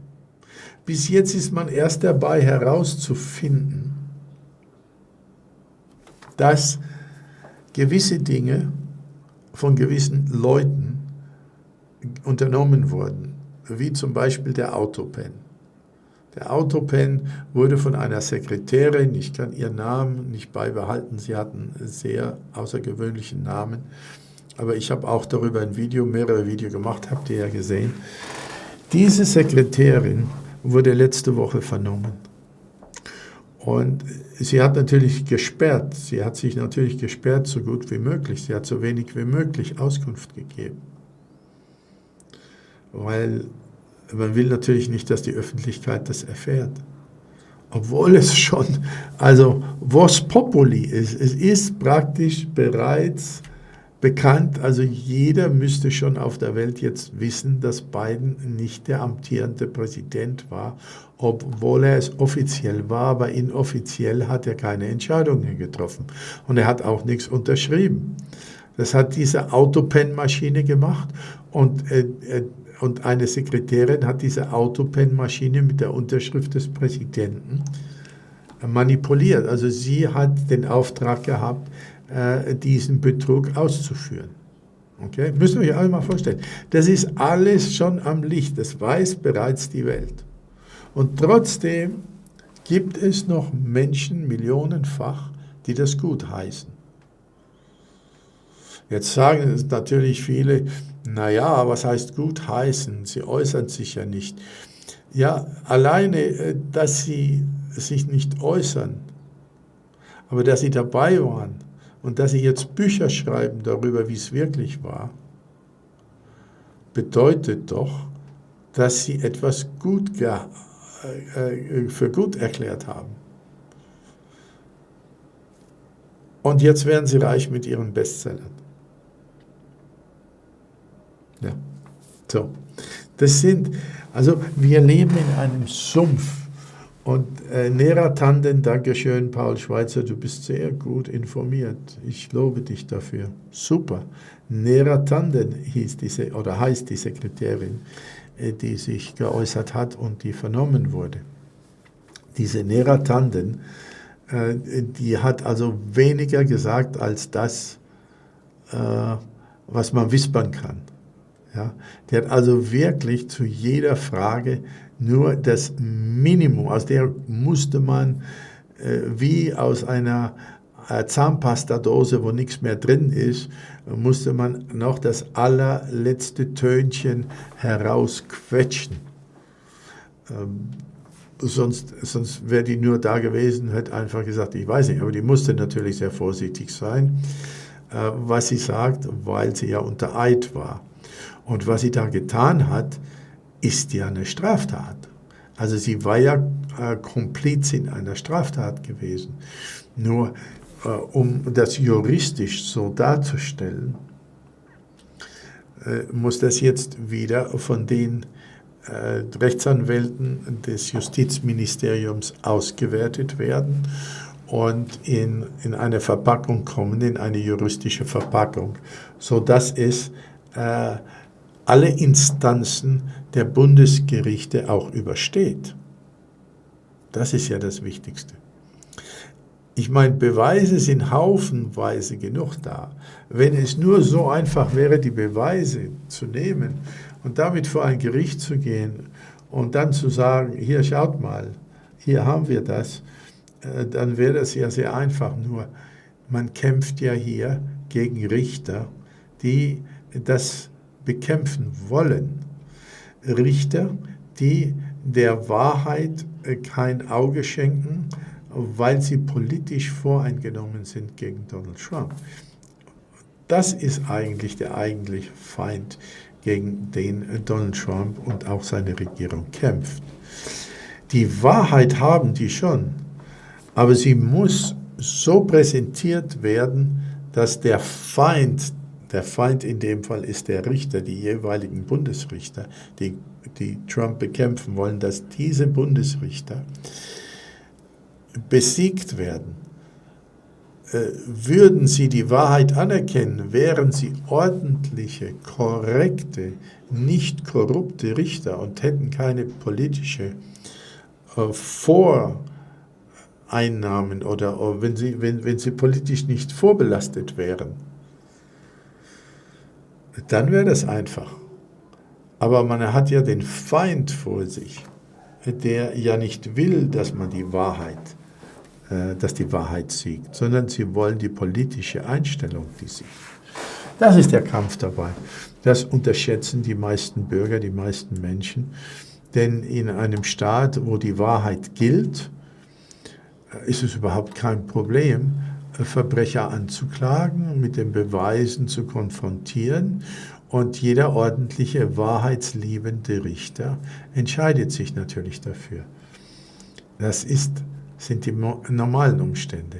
Aber hier haben wir es nicht mit normalen Umständen zu tun. In Deutschland habt ihr ja genau dasselbe Problem mit der AfD. Man will ja die AfD abschaffen, obwohl die AfD eine rechtlich gesicherte und korrekte Partei ist. Und wir haben ja gestern wieder gehört, dass es jetzt sogar eine Kandidatin für den obersten Gerichtshof in Deutschland gibt, die ganz klipp und klar sagt, die AfD muss weg. Ja, wenn so jemand mit so einer Einstellung schon in den obersten Gerichtshof gewählt wird, dann muss man sich natürlich nicht wundern, wenn man eine korrupte Justiz hat. Wenn man eine Justiz hat, die mit der Wahrheit nichts am Hut hat und die auch von der Wahrheit nichts wissen will, die will nur den politischen Gegner bekämpfen mit allen Mitteln. Und zwar nicht mit den wahrheitsgetreuen und wahrheitsgemäßen Mitteln, sondern mit den Mitteln, die man zur Verfügung hat, diesen Gegner aus dem Weg zu räumen, egal wie. Rechtens oder nicht rechtens, das spielt jetzt überhaupt gar keine Rolle. Und darauf möchte ich nochmal aufmerksam machen, Leute. Ja? Das ist etwas, was die meisten Menschen nicht sehr gut verstehen, wenn sie sich danach selbst fragen, ja, warum dauert das so lange? Warum werden die nicht abgeführt? Warum werden die nicht nach Guantanamo gebracht? Warum werden die nicht verurteilt? Und. Ja. Ja, Leute, der redet und redet und redet sein Filibuster weiter. Ich will jetzt noch mal kurz reinhören. Wir sind jetzt schon 1,5 Stunden live und wir warten für diejenigen, die neu dazukommen, darauf, dass wir die Abstimmung sehen über dieses Gesetz, das Amerika sehr verändern wird. Das wird auch, also historisch Amerika verändern. Es gab es noch nie, dass Trinkgelder nicht versteuert werden mussten. Margita, Entschuldigung, Büterich aus Ungarn. Ich grüße dich ganz herzlich. Danke, dass du reingekommen bist zu uns. Wir sind gerade im Kongress der Vereinigten Staaten seit circa 1,5 Stunden und wir warten darauf, dass über das neue große The New Beautiful Bill von Donald Trump abgestimmt wird, ein Sondergesetz, das vor allen Dingen die Steuern der Mittelklasse erleichtern soll. Und darüber wurde bereits im Senat entschieden gestern zugunsten dieses Gesetzes. Und heute ist der letzte Tag, die letzte Chance, dieses Gesetz bis morgen auf den Schreibtisch des Präsidenten zu bringen. Ja oder nein, also entweder dafür oder dagegen, aber Donald Trump will es morgen am 4. Juli auf seinem Schreibtisch im Ovalen Office haben. Seit vor Mitternacht sind die Abgeordneten hier und wir haben gerade den letzten Sprecher, bevor die Abstimmung zustande kommt, bevor abgestimmt wird. Das ist Hakeem Jeffries, der Minderheitsführer, der Repräsentant der Demokraten. Er kommt aus New York. Er ist der Anführer der demokratischen Gruppe. Er vertritt die Demokraten in ihrer Ganzheit dort und er redet seit mehr als 3 Stunden gerade über das Gesetz und warum es nicht das sogenannte Big Beautiful Bill ist, sondern Big Ugly Bill, also das hässliche Gesetz und nicht das schöne Gesetz. Er nennt es das hässliche. Und er erklärt gerade, warum es schlecht ist. Und das seit über 3 Stunden. Er hat einen Filibuster gemacht, das heißt also eine Dauerrede, die nicht sehr einfach zu unterbrechen ist.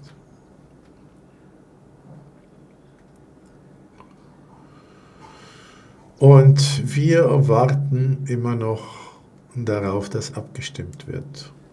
Ich höre jetzt noch mal rein. Ich habe in der Zwischenzeit den Ton abgeschaltet, denn das stört sehr, wenn man euch Dinge erklärt und mit euch länger redet. Und deswegen will ich jetzt noch mal selber reinhören. Was ich bis jetzt feststellen konnte, ist, es ist eine Wiederholung. Ja, also wenn man einen Filibuster macht, das heißt eine Dauerrede von mehreren Stunden, dann hat das nur einen Zweck, man will die Gegenseite ermüden, man will sie verärgern und man weiß, dass man nichts damit erreicht, aber man will die Stimmung kippen lassen. Und das ist eigentlich der Zweck so eines Filibusters, so einer Dauerrede.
The most recent one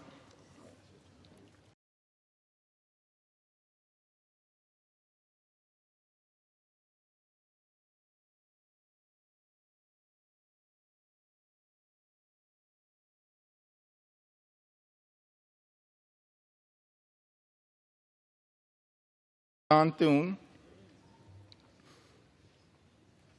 Majority Leader of the United States Senate, the Honorable Mike Johnson,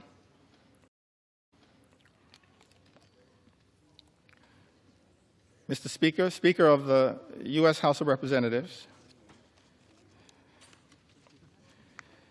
I think it had, by my count, 16 members. No surprise, y'all. It was authored by David Valadao.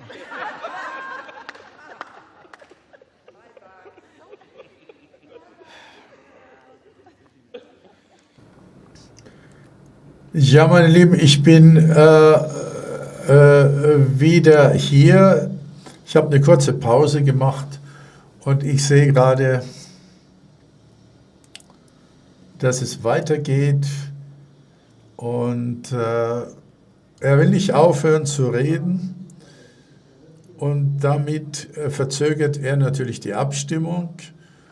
Und ich will jetzt mal Folgendes machen.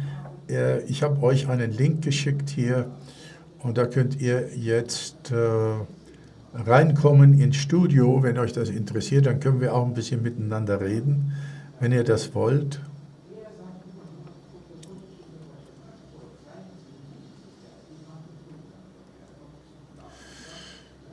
Ich schicke euch den nochmal rein. Wenn ihr ins Studio kommen wollt, können wir uns in der Zwischenzeit ein bisschen unterhalten, darüber diskutieren. Ich weiß nicht, wie lange das dauern wird, aber noch einmal für diejenigen, die hier da sind, wir sind ja schon seit 2 Stunden und 10 Minuten live jetzt und wir ziehen das auch durch.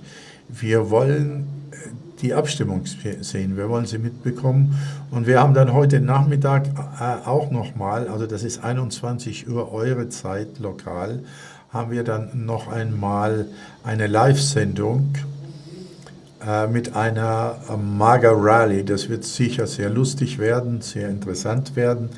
Eine MAGA-Rally mit Donald Trump in Iowa, auf dem Iowa Fairgrounds. Und dort wird Donald Trump, ihr wisst ja, das ist immer schön, wenn Donald Trump seine Geschichten erzählt, wenn er seine MAGA-Rally macht. Das ist sehr interessant, sehr gut. Und das werden wir auch machen. Also alles in allem super. Montecor, C. Montecor, einen schönen guten Tag. Alles im doppelten Ton. Wieso? Das verstehe ich jetzt nicht, warum es im doppelten Ton ist. Kann ich nicht nachvollziehen. Warum es einen doppelten Ton geben soll. Habe ich keine Ahnung. Ich will mal hier schauen, was ich alles offen habe. Ein kleiner Hall.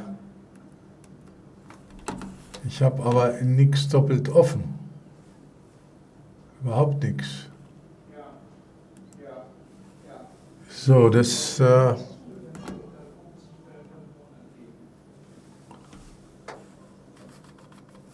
könnt ihr noch mal reinhören. Genau, also ich weiß nicht, wo es einen doppelten Ton geben sollte. Vielleicht korrigiert sich das hier. Ja, okay. Also wie gesagt, der Ron ist gut. Du meinst wahrscheinlich den Ton, ja, Ton ist gut überall.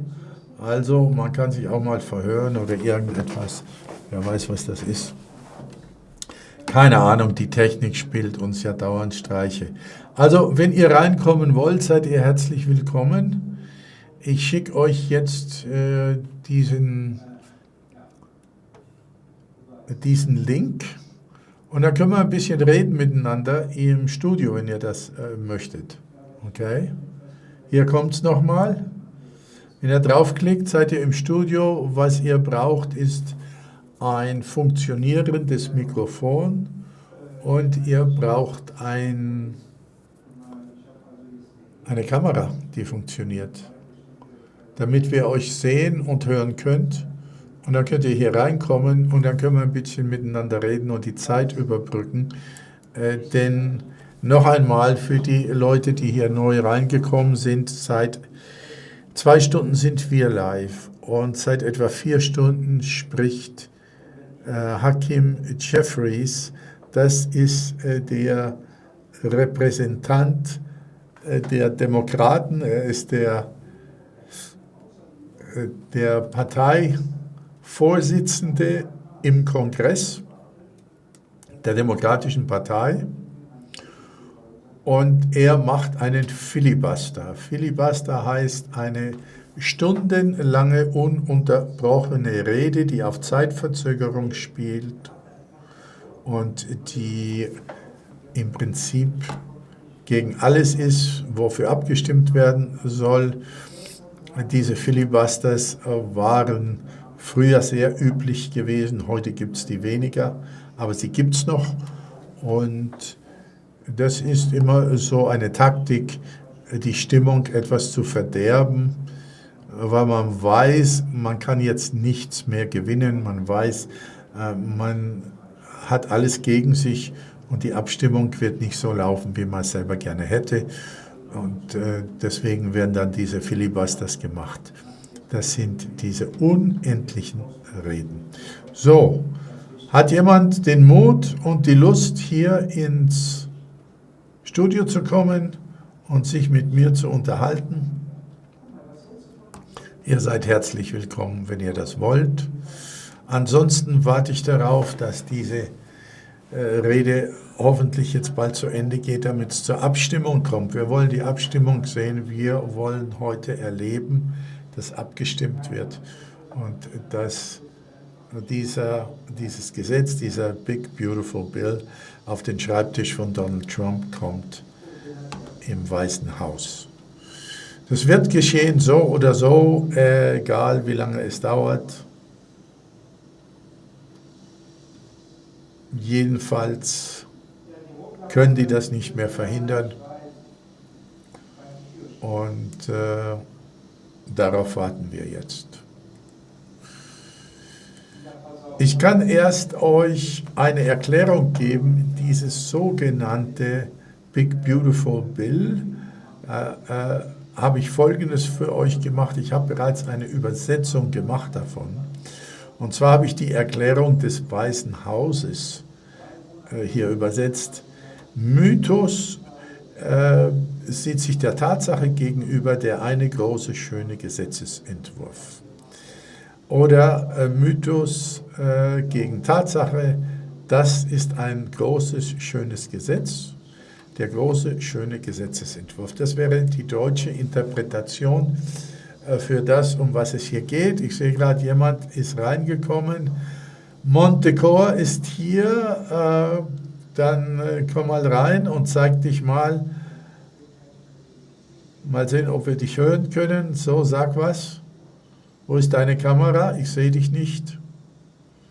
Ja, er ist nicht hier. Ja, du musst dich schon zeigen oder du musst was sagen.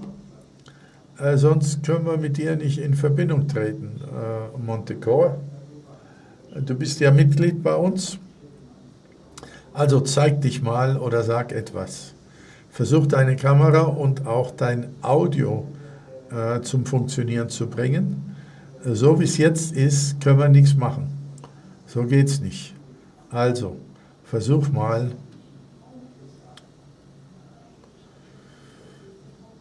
Also, so können wir nichts machen mit dir, mein Lieber. Okay. Also, da musst du noch mal reinkommen, weil das hat nicht geklappt. Und ich schicke euch noch mal den Link. Dann könnt ihr euch gerne hier melden. Wir freuen uns riesig. Ab und zu mal haben wir Glück, dann kommen Leute rein, führen ein sehr gutes Gespräch mit uns. Wir hatten das vor kurzem gehabt mit 2 Abonnenten, 3 sogar schon. Und das funktioniert dann recht gut, wenn wir Leute haben, die ein gutes Mikrofon haben, eine gute Kamera und die sich gerne äußern wollen. Dann können wir ab und zu mal ganz gute Gespräche live im Studio machen. Das ist sehr angenehm. So.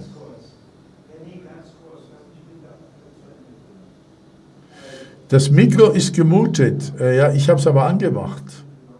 Warte mal, wir können es nochmal versuchen, wenn du möchtest. Du kannst ja nochmal reinkommen. Aber das Mikro habe ich eigentlich angehabt. Also wir können das nochmal machen. Komm nochmal rein, trau dich nochmal und dann sehen wir es ja. Okay? Wenn du nochmal reinkommen willst, ich schicke nochmal den Link. Okay?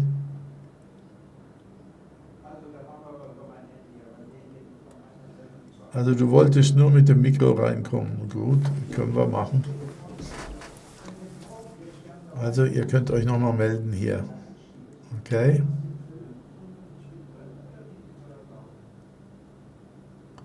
Das Mikrofon. So, da bist du nochmal. So, also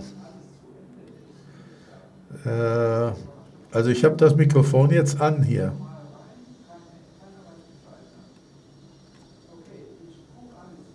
So.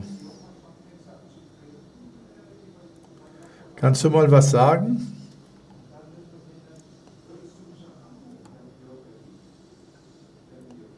Sag mal was. Also ich habe das Mikrofon aber an hier, oder? Das Mikrofon ist noch rot. Ja, ich weiß nicht, wo ich das dann anmachen sollte. Das verstehe ich jetzt nicht ganz. Weil...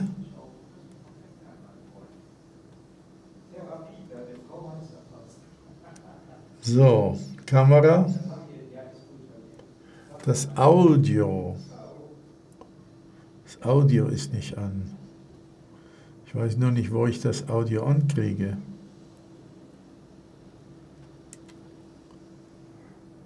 Das zeigt mir nicht, wo ich das Audio anmachen soll.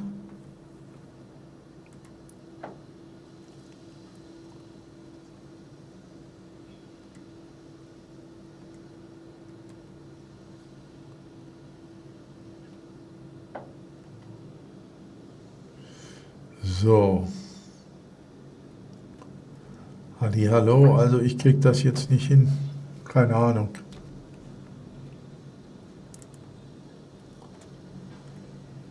Das müsste jetzt an sein.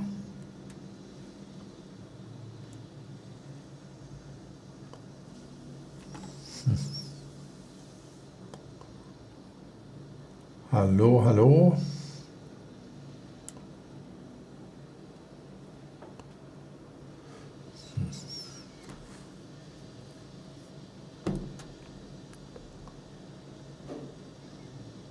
Also meine Kamera ist an und hier deine Kamera weiß ich nicht wo. Uiui. Keep Audio. Audio enabled. Wo kann ich das Audio anmachen?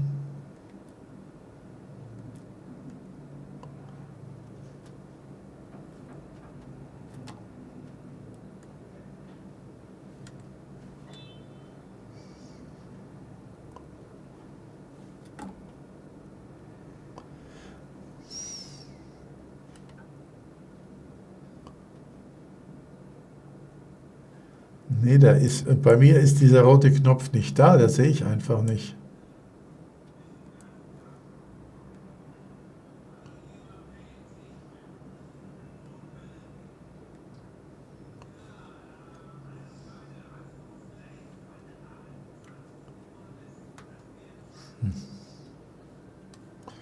Ich habe hier keinen roten Knopf hier, den sehe ich nicht hier.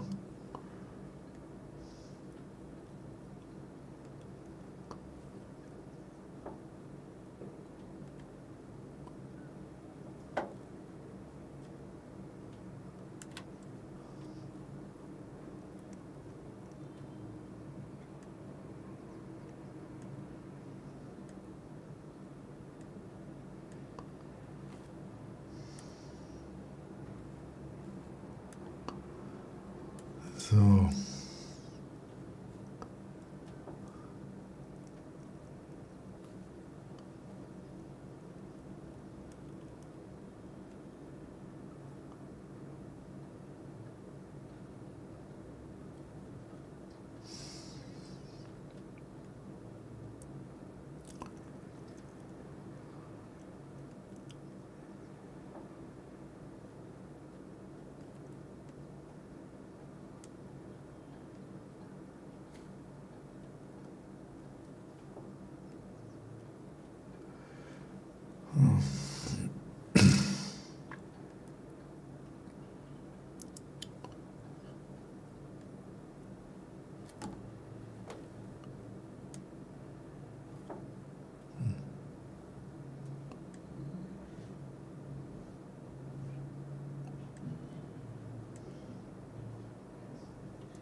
Ja, tut mir leid, ich kann das nirgendwo finden hier. Dieses Mikrofon ist hier nirgendwo zu finden, ja.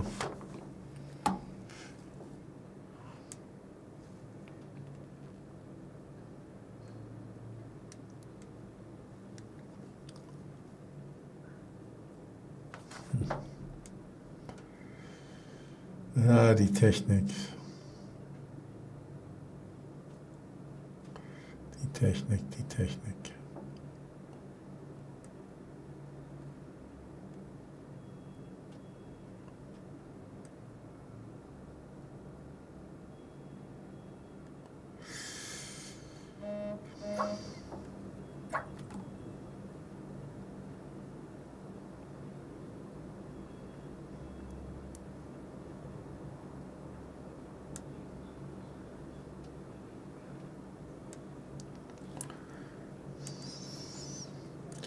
Ja, geht leider nicht. Ich kann es nicht. Ich kann das Audio hier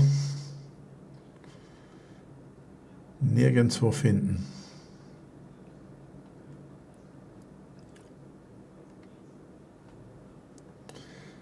Tut mir leid. Hätte es gerne gemacht, aber es geht nicht. So. Wenn ich es mit der Kamera mache, dann hat es bisher meistens immer funktioniert, aber nur das Audio funktioniert einfach nicht. Alleine das Audio.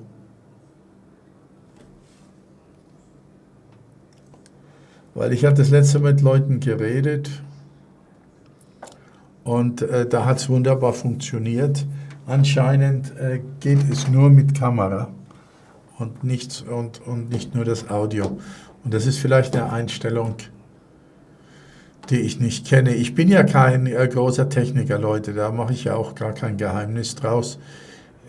Ich bräuchte längst ein Team, wenn mal da jemand, der draußen ist, der gerne mit uns zusammenarbeiten würde. Ich bin lang dabei, einen Teamkollegen zu suchen, der Lust hat, mit mir zusammen diesen Kanal weiter aufzubauen und der was versteht von Schneiden oder der was von Audios versteht, der was von der Technik versteht.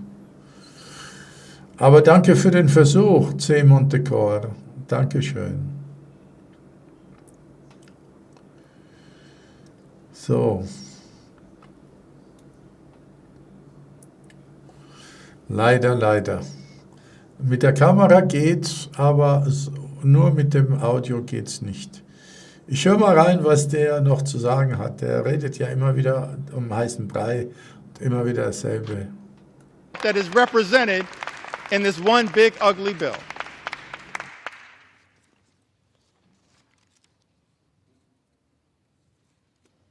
Christie, another veteran,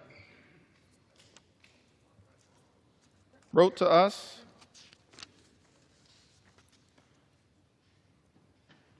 and says, I was drafted in 1970. My choice was incarceration or militarization. So I enlisted in the Navy and became a Navy corpsman serving on the USS Long Beach, CGN 9. and her Marine detachment, where I was assigned to the 3rd Marines,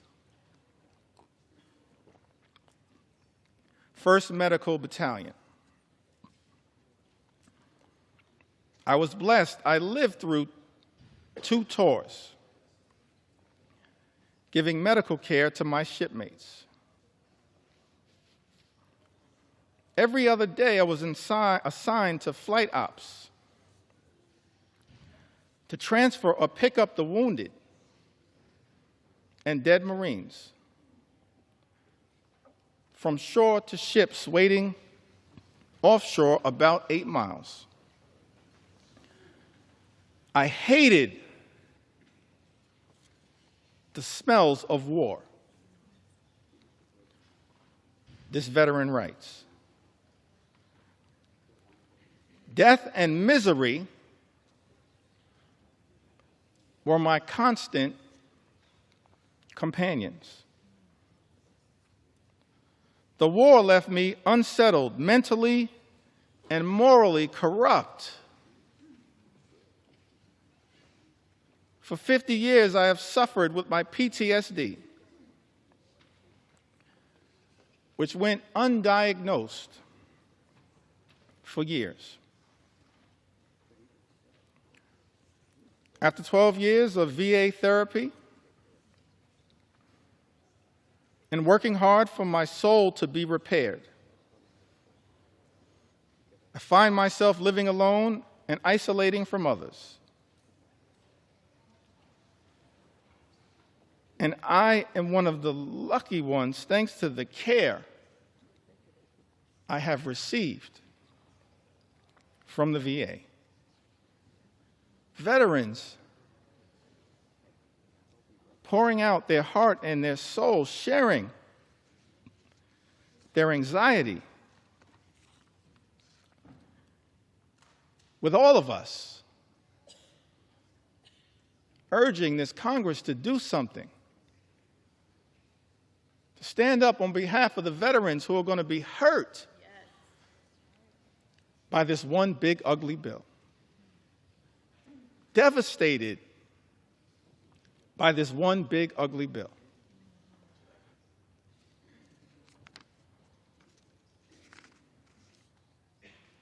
We also heard, Mr. Speaker, from Timothy, who I believe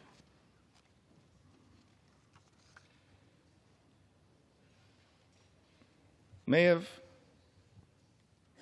written to us from the Commonwealth of Kentucky. He says, "My name is Timothy.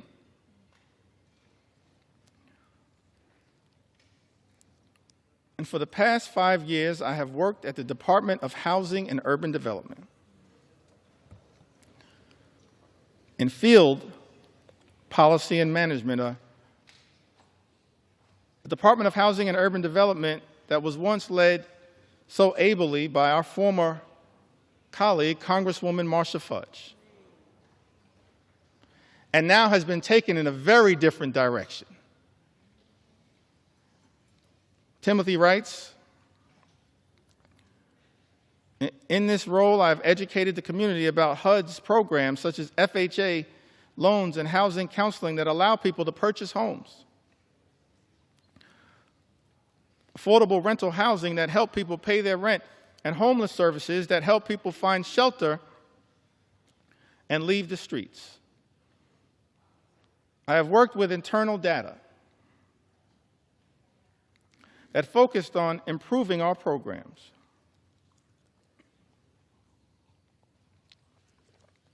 Most recently, I worked with a team that hired people from housing authorities and Job Corps with the goal of providing people a career and a way off government assistance. Those incredible people, along with myself, have been fired by Elon Musk's Doge.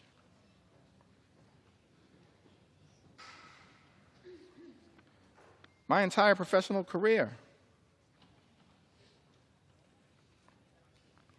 I've taken jobs that I considered bigger than me. I served in the military, both enlisted and as an officer. I deployed.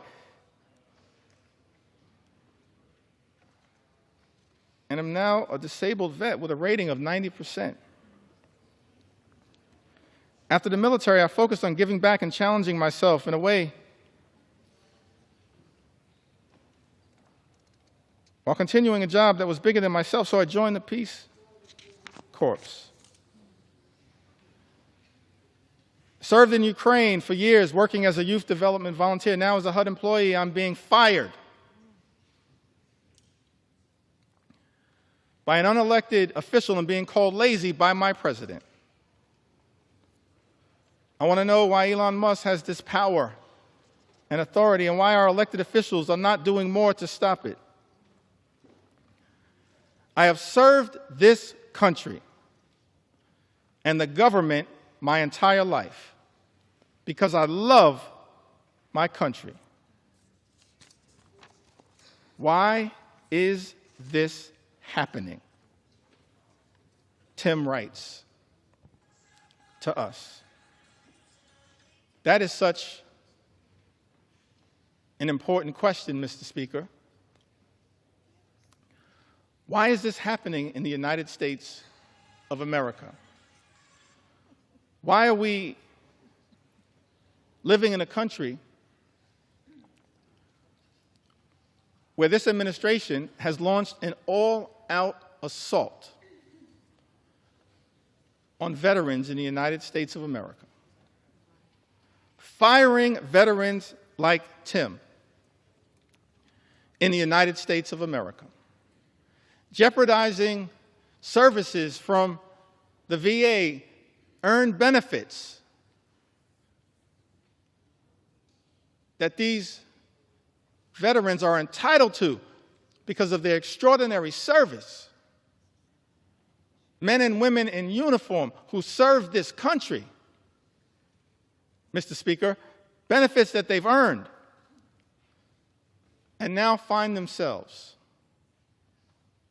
in the legislative line of fire from their own government, their own country,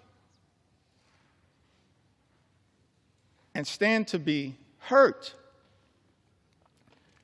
in such an extraordinary way by this extreme Republican budget, this one big, ugly bill. We're here on the House floor, Mr. Speaker, to say to Tim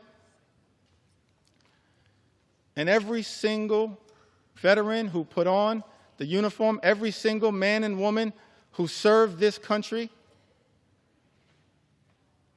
we will not abandon you in your hour of need. Right. We're going to stand up for every single veteran in this great country and make sure that the veterans of the United States of America are treated with the dignity and respect that you deserve. That is our promise to each and every veteran in the United States of America, and that's why, Mr. Speaker, we stand in strong opposition to Donald Trump's one big ugly bill. An all-out assault here in the United States of America, an extraordinary assault. An assault on the economy, an assault on our veterans, an assault on farm country, an assault on health care, an assault on nutritional assistance. And of course, this one big ugly bill and the Trump administration, I wish it was not so. Because at the beginning of this Congress, Mr. Speaker, I stood right where you stand right now and said in my first remarks to this Congress and the American people that as Democrats, we were prepared to find common ground on any issue to make a difference in the lives of the American people we all represent. But then, Mr. Speaker, beginning on January 20th, a flood of extremism, the likes of which have never before been seen, in the United States of America has been unleashed on the American people. An all-out assault on the American way of life. An assault on small businesses that is underway here in the United States of America. We should all recognize that small businesses represent the heart and soul of the American economy. And if we're going to stand up for any group of people here in the United States of America, in addition to our veterans, our men and women in uniform, and I'm proud that I stand here as the son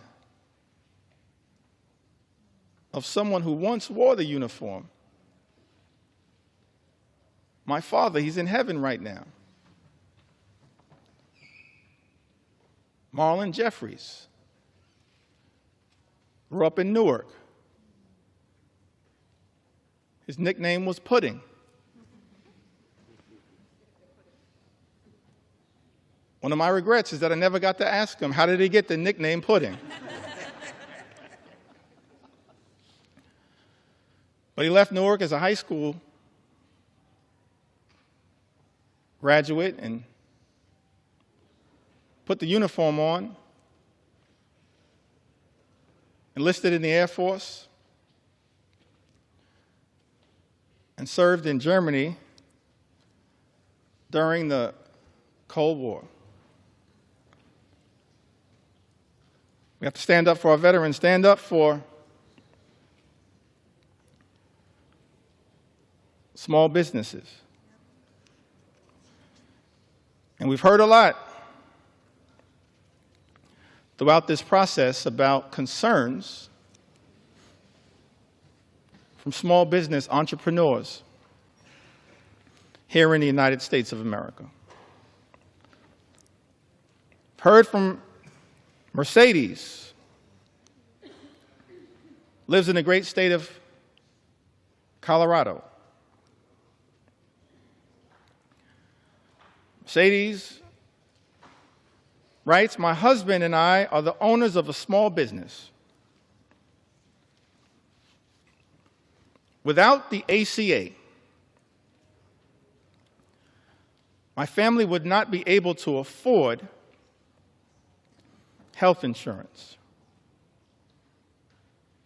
My daughter also receives free dental coverage as a result of the ACA. I still have major issues with our health care system, but at least we have health insurance. My mother, who is retired, also receives benefits from Medicaid in addition to her Medicare. She would not be able to afford health insurance or dental insurance due to the fact she lives on a fixed income. Any cuts to these programs would be detrimental to our health and welfare as a family." I want to thank Mercedes for reaching out and sharing her story, because it helps to put to bed the lie that's been told, Mr. Speaker, by some people in this town. That the people, the everyday Americans who are participating in, have access to programs like the Affordable Care Act, are unworthy, aren't hardworking American taxpayers. They are hardworking American taxpayers. A group of people that real leaders in this country, beginning in modern American history, as I illustrated earlier from President Franklin Delano Roosevelt all the way through. Our most recent president, who we served with in the last Congress, have recognized that we have a sacred obligation to stand up for everyday Americans who are struggling right now, including our small business entrepreneurs, the heart and soul of the American economy, who right now are dealing with such economic uncertainty because of the erratic, reckless, and dangerous Trump tariffs that have unleashed so much chaos and uncertainty, raising costs for small business owners all across the country, undermining their ability to fully achieve their entrepreneurial dreams. This is not who we should be in the United States of America. Small business owners under assault by this administration. And there's a target on the back of many of these small business owners as a result of this one big, ugly bill. Janice wrote to us. She's from the great state of Michigan, the heartland of our country. So thankful to all the members of the Michigan delegation and what they represent. Janice, however, she resides, Mr. Speaker, in the 7th Congressional District, represented by Congressman Tom Barrett.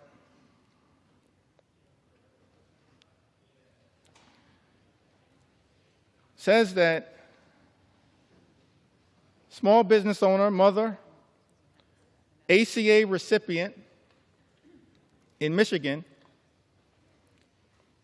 who recently spoke about how Trump's tariffs would potentially force her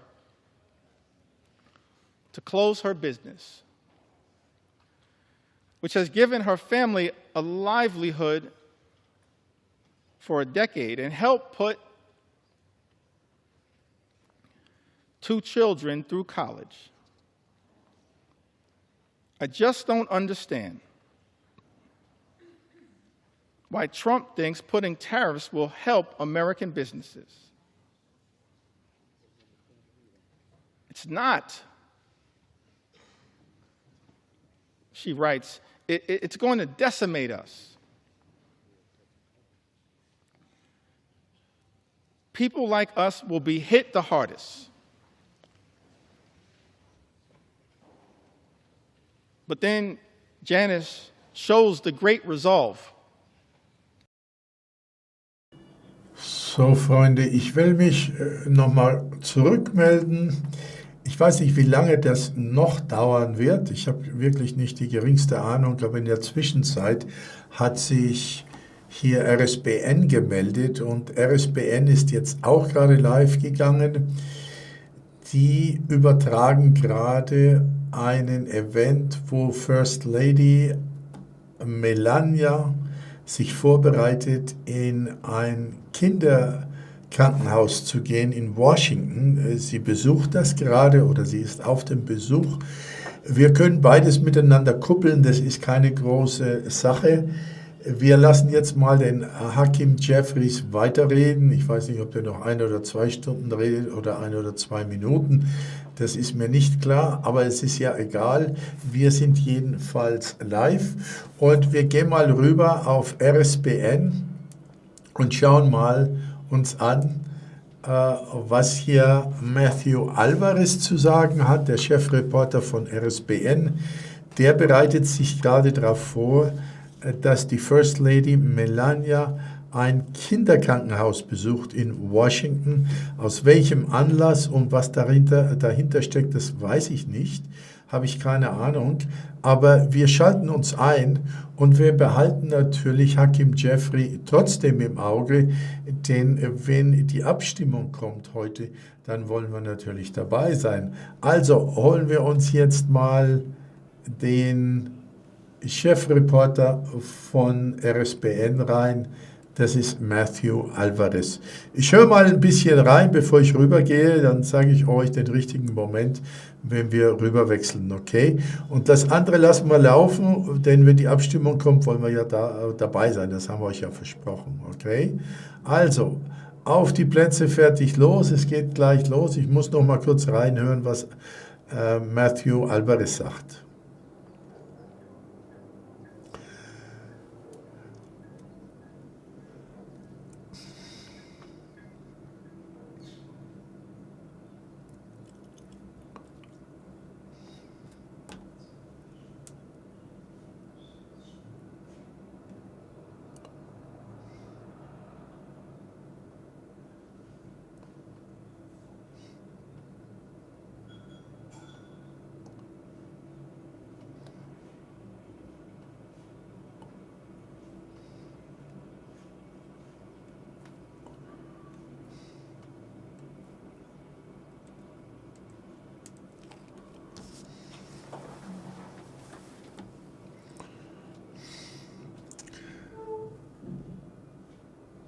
Also er sagt jetzt gerade, Sie machen ein paar Veröffentlichungen jetzt, was die Arbeitsbörse angeht, die Arbeitslosenzahlen. Das will er jetzt gerade veröffentlichen und dann geht er ins Büro der First Lady, Melania, und von dort aus werden wir dann die Live-Übertragung sehen, was da abgeht. Und wir behalten dann außerdem noch den Kongress im Auge. Also gebt mir noch mal 2 Minuten und dann sind wir gleich soweit, dann wechseln wir rüber und dann seht ihr ein bisschen was anders. Es ist immer angenehmer, das hübsche Gesicht von der First Lady Melania zu sehen, als diese Laberei hier von Hakim Jeffries. Ne? Ich glaube, da sind wir uns alle einig, Leute, was das anbetrifft. Und das werden wir jetzt auch gleich machen, keine Angst. Gebt mir nur noch eine Sekunde und dann habe ich euch auf dem Schirm.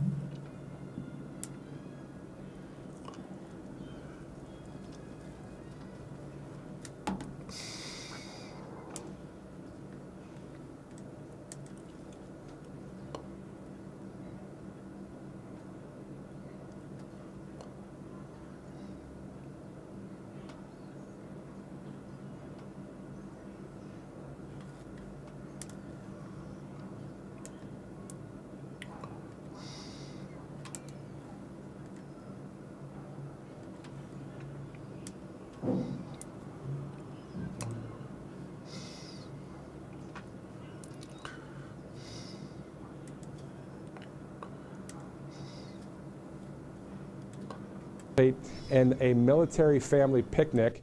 That's on the south lawn of the White House. And then tomorrow at 9 o'clock at night, the President and First Lady will attend the 4th of July celebration on the south lawn. You can catch our coverage here on Right Side about a half an hour prior to the 5 o'clock and the 9 o'clock events right here live. All right, so as you guys know, the First Lady Melania Trump has had many accomplishments over the years, including during the first 5.5 months of President Trump's second administration, including the helping to spearhead this whole Take It Down Act, which was great to see, among other accomplishments, including the following. So she actually held an event in May for foster children, and this is a video that was posted just recently from the First Lady's office of the First Lady. And she said, before we go to the video, quote, "In honor of National Foster Care Month, the White House welcomed foster and adoptive families for tours and a viewing of the President's Marine One departure on the South Lawn. Hashtag be best, hashtag fostering the future." Let's take a look.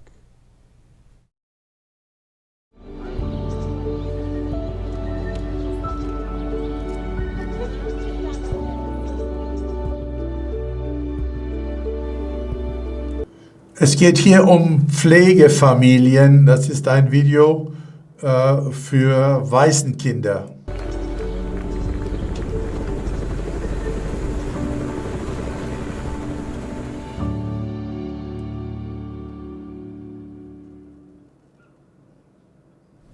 So wonderful to see that there for foster children. And then speaking of children, of course, the First Lady will be headed to the Children's Hospital, the National Hospital there in Washington, D.C. We'll visit with the First Lady there live on Right Side and watch her interactions with these great patriots, these kids going through so much, and of course praying. Also Matthew Alvarez sagt jetzt gerade, dass wir darauf warten, eine Live-Kamera zu erwischen, die First Lady Melania begleitet in ein Kinderkrankenhaus in Washington. Was das besondere Programm dort sein wird, werden wir noch erfahren. Jedenfalls werden wir First Lady Melania jetzt gleich begleiten, dass sie zu einem Kinderkrankenhaus fährt in Washington. Und darauf freuen wir uns sehr. Die Einzelheiten bekommen wir jetzt noch geliefert. Ich muss einfach nur noch mal reinhören und dann kriegen wir das auch gleich mit.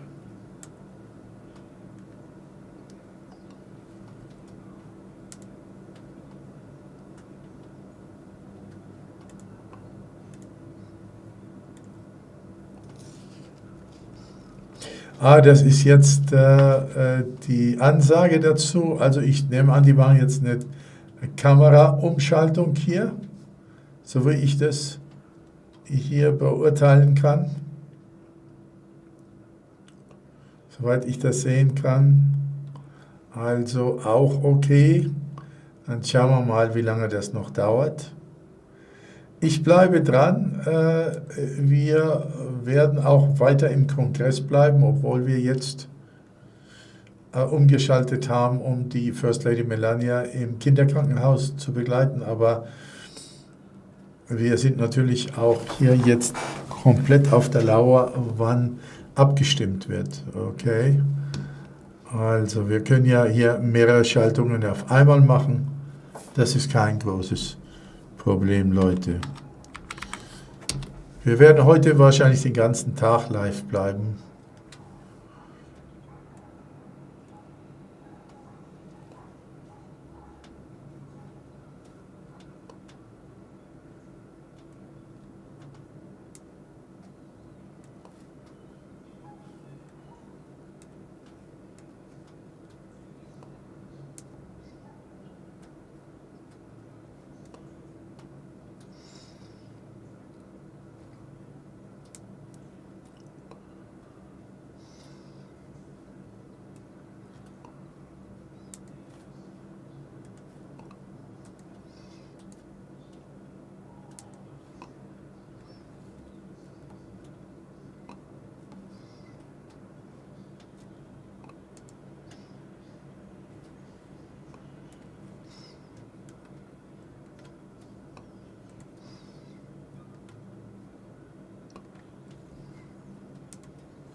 Awesome to see that. What a great event that was, celebrating 250 years of our United States Army, our first military group in this country some 250 years ago.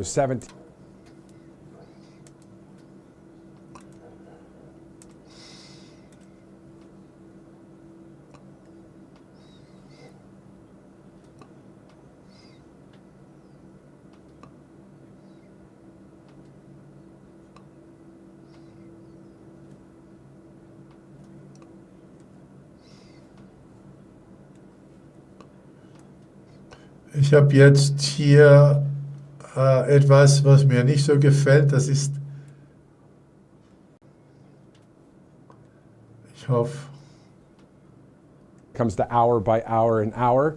We'll see if there's any kind of passage so, ich there or hatte any hier ein kind falsches of Video. bill signing before Die haben President so Trump viele will go to Iowa. We'll Live-Übertragungen. see. Die haben so viele Live-Übertragungen gemacht, dass es einfach schwer zu unterscheiden ist. Die machen ja jetzt den ganzen Tag Übertragungen, RSBN schon seit Wochen.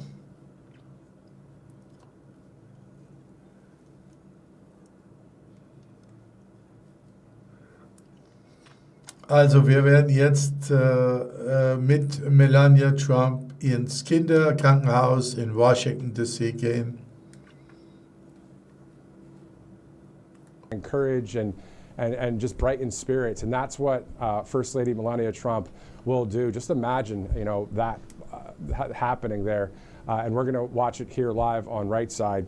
We're going to get to a number of videos from the office of the First Lady as well. Wir werden jetzt mehrere Videos sehen, die im Zusammenhang mit ihrer mit der Gründung einer Institution ist, die sich um Waisenkinder kümmert und um kranke Kinder. Sie kümmert sich sehr viel um Kinder, die kein Zuhause haben, die keine Eltern haben, die krank sind. Und das ist jetzt so ein Event, den wir heute sehen werden. Aber keine Angst, wir sind immer noch mit dem Kongress in Verbindung und sehen, was da abgeht.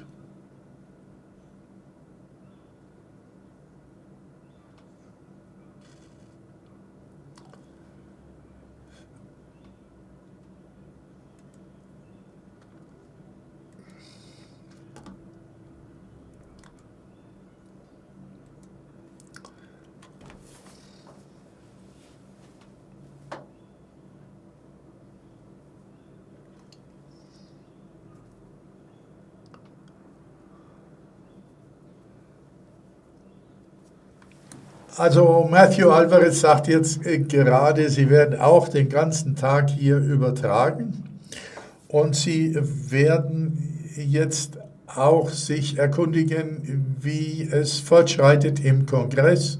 Und wenn im Kongress etwas passiert, dann werden sie auch dabei sein. Das heißt also, wir sind heute sehr gut verbunden mit allem, was die neuesten Nachrichten betrifft, sind wir heute direkt live. Also macht euch auf viele Stunden Live-Übertragung heute gefasst und wir werden euch dann zwischendurch die Übersetzungen machen und auch die Information dessen, was neu ist.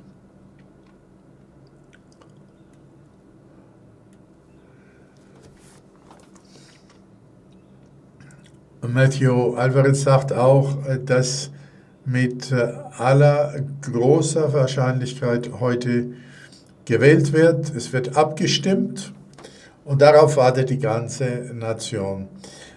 Dann sind die Arbeitslosenzahlen rausgekommen. Es hat eine bessere Wirtschaft um 4,1% gegeben. Es hat 160.000 neue Arbeitsplätze gegeben. Das heißt also, die Wirtschaft, die ist am Boomen. Da ist alles in Ordnung. Und der Präsident geht heute in die Öffentlichkeit. Jetzt werden wir umschalten ins Büro der First Lady und von dort werden wir jetzt einige Videos sehen, die mit ihren Wohltätigkeitsvereinigen zu tun haben.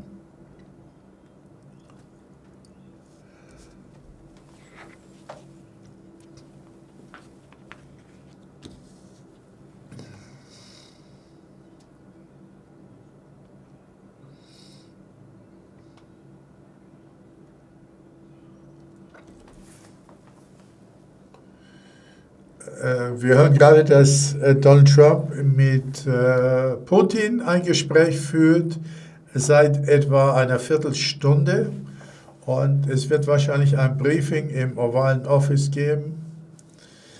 Wir werden uns also weiter hier zuschalten mit RSBN und werden verfolgen, welche Neuigkeiten es aus dem Weißen Haus gibt. Auch das werden wir übertragen. Es gab dann auch einige Geiseln, die freigelassen wurden, offensichtlich von Hamas, haben wir jetzt heute auch gerade erfahren. Und dann werden wir den Präsident und die First Lady heute noch sehen. Also es wird heute einiges geben. Und ich kann das nur noch wiederholen, bleibt dran. Ihr werdet heute den ganzen Tag Übertragungen live sehen. Und dann heute Nachmittag um 16 Uhr lokale Zeit wird der Präsident von Washington nach Iowa fliegen und er wird dann heute Abend circa 22 Uhr werden wir dann, also eure Uhrzeit, 22 Uhr, werden wir dann die Live-Übertragung aus Iowa mit dem MAGA-Rally haben.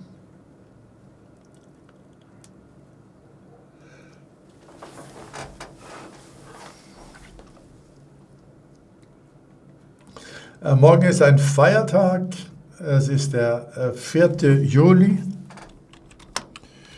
und das ist ein sehr hoher Feiertag. Das ist der Unabhängigkeitstag der Vereinigten Staaten. Das ist ein sehr wichtiger Feiertag morgen. Da werden wir dann auch Übertragungen machen morgen. Also es wird auch morgen sehr viel live geben. Wie gesagt, der 4. Juli, 4th of July, großer Feiertag, Unabhängigkeitstag der Vereinigten Staaten.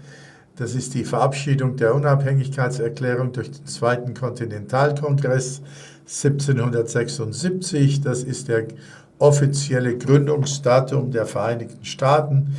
Da gibt es Feuerwerke morgen, Paraden, Grillfeste, alles Mögliche und das wird auch sehr interessant.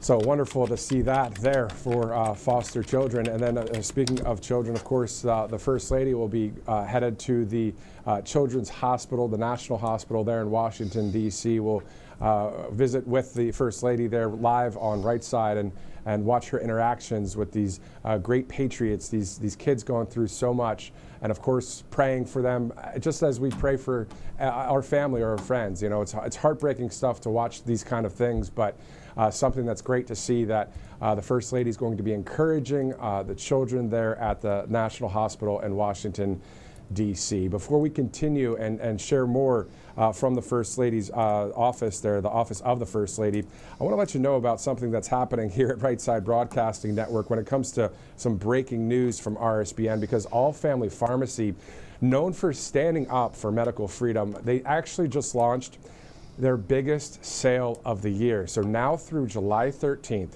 it's buy one, get one free on ivermectin, mebendazole, hydroxychloroquine, the 200 milligrams. That means whatever you order, they'll double it. So that's 30 capsules will become 60. 60 becomes, 30 becomes 60, and 90 becomes 180. So there's no insurance, no red tape. Doctor's prescription will be included. So while big chains shut you out, All Family Pharmacy is stepping up, giving patriots the power to choose. So go to allfamilypharmacy.com/RSBN. That's allfamilypharmacy.com/RSBN. You can act now, protect your health. The buy one, get one ends July 13th. All right, we go to our next sponsor here on Right Side Broadcasting Network, as it's now 10:40 Thursday, July 3rd. Colonial Metals Group, of course, also a great sponsor, and you can get a free gold guide by just going to freegoldguide.com/RSBN. If you're looking to have gold and silver as a backup plan when it comes to maybe your retirement or your savings, and you can protect your IRA or your 401k with gold. It's all 100% tax-free. You can do that with Colonial Metals Group. You see the information right there on your screen, the QR code as well. And just go to that website, freegoldguide.com/RSBN. Also, let's head out to Spring, Texas, headquarters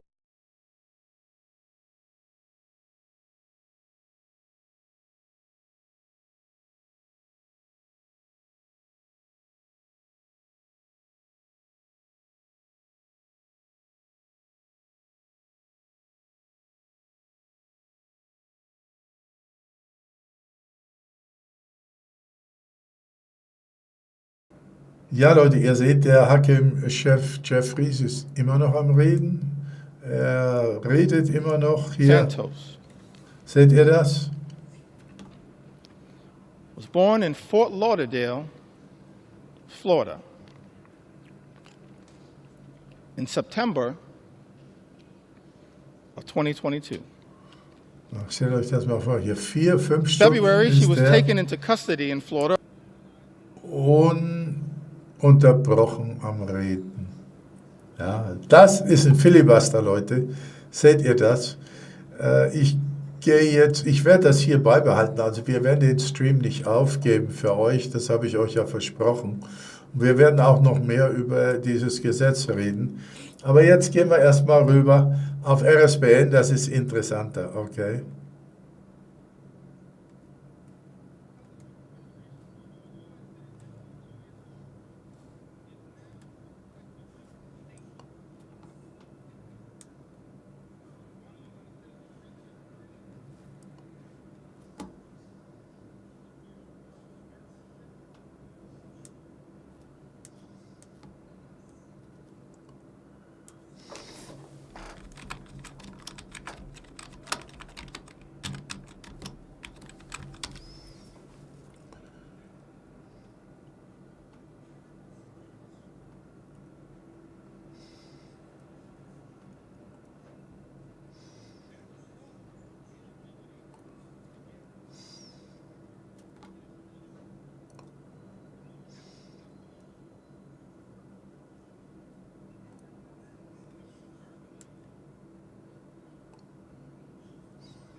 Smaller flag on top of the White House. So we're going to see a lot of great things today in Iowa and later today to this evening in Iowa as well when President Trump takes that stage. And also, we interviewed Lee Greenwood, the country artist, just yesterday. He's going to be singing there live, God Bless the U.S.A., maybe some other songs as well.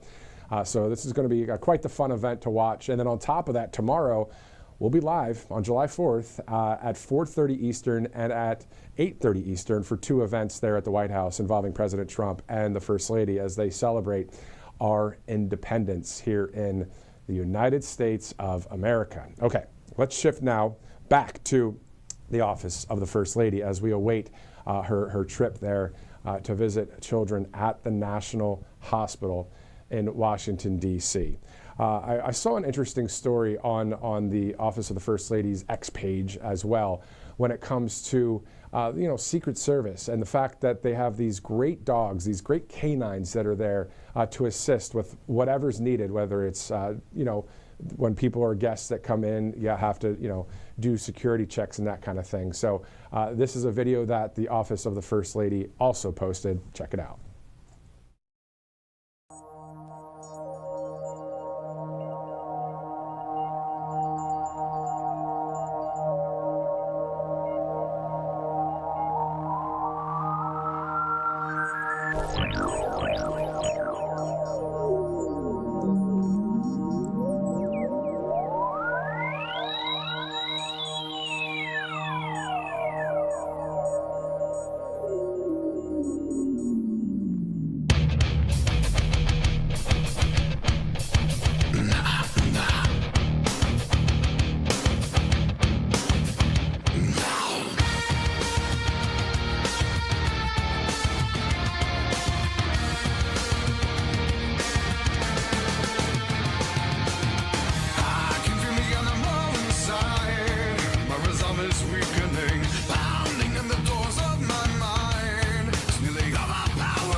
Control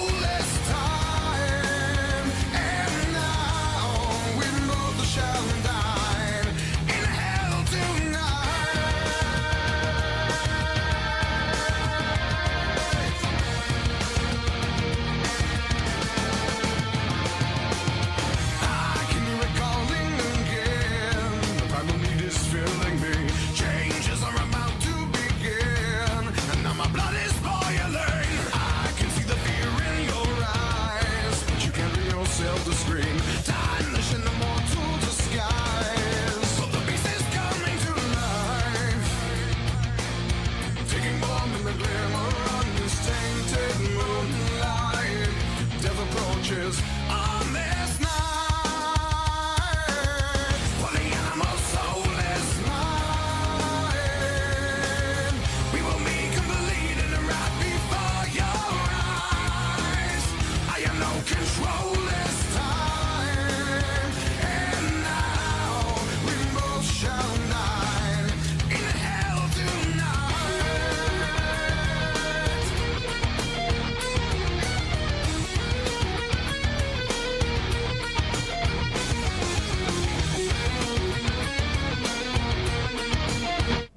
Okay, so that video was quite interesting. I know that was in memory of one of the canines there. The actual video from the office of the First Lady, we're getting that one up. That's the one I was originally trying to toss to there. Wir sehen jetzt mehrere Videos. Wir warten gerade auf die First Lady, auf Melania Trump. Und in der Zwischenzeit hier gibt es hier eine Werbung.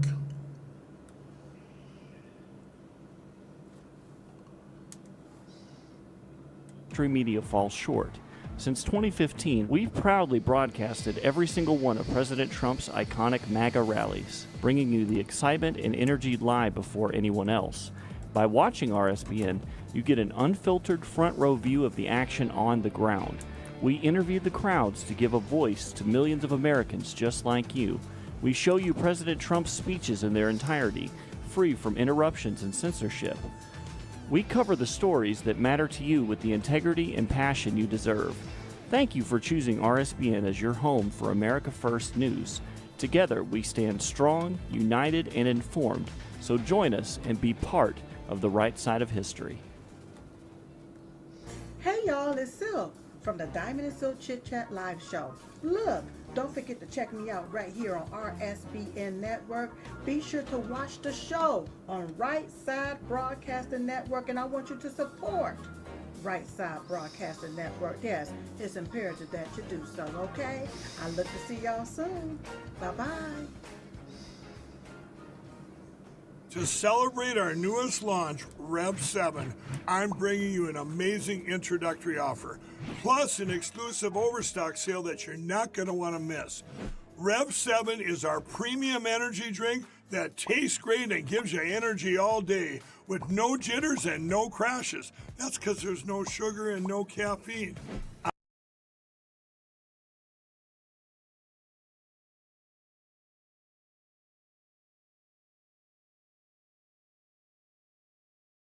From Mexico, right? They were wrong. They were detaining an American citizen. This is what has been unleashed on the American people. One last story that I feel compelled to share on this issue. Mr. Speaker, I still got some ground to cover. Take your time. Take your time. On a few other issues of importance to the American people, but one last story that I think needs to be shared, Mr. Speaker, in connection with this issue. This received some attention, some notoriety. Americans were horrified, should be horrified. All of us should be horrified. I'll never forget the journey that we were originally on. Set forth, spoken to by the founders of this country. E pluribus unum, out of many, one. How can we forget that at this moment in time? One last story in this area that I feel compelled to share, Mr. Speaker. Story of Narciso Barranco. 48-year-old undocumented landscaper who has been in the United States since the 1990s and has no criminal record.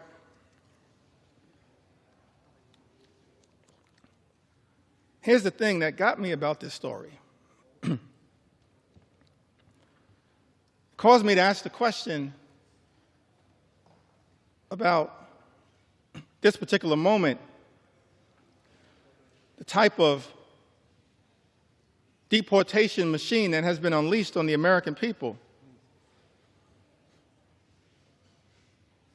Narciso, this landscaper, raised 3 American sons, all of whom became Marines,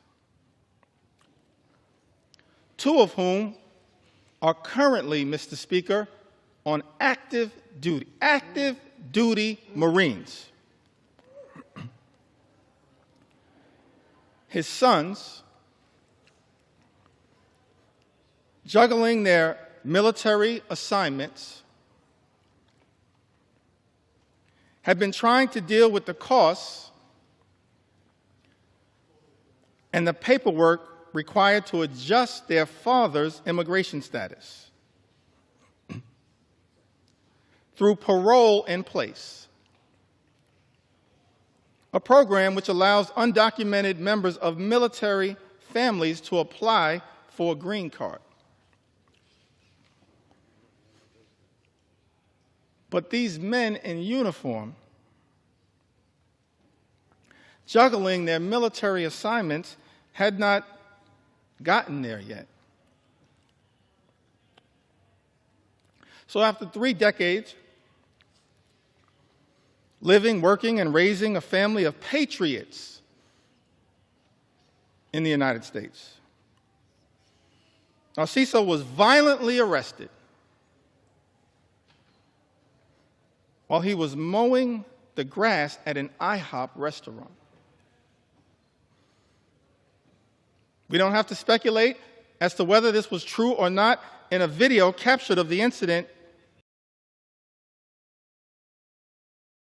what we can accomplish when we unite in the interest of our children. As we move forward, let us continue to lead with empathy, foster collaboration, and create environments where all children feel safe and empowered. It is vital for us, as our spouses' greatest supporters, to reaffirm the importance of truth and integrity. Thank you.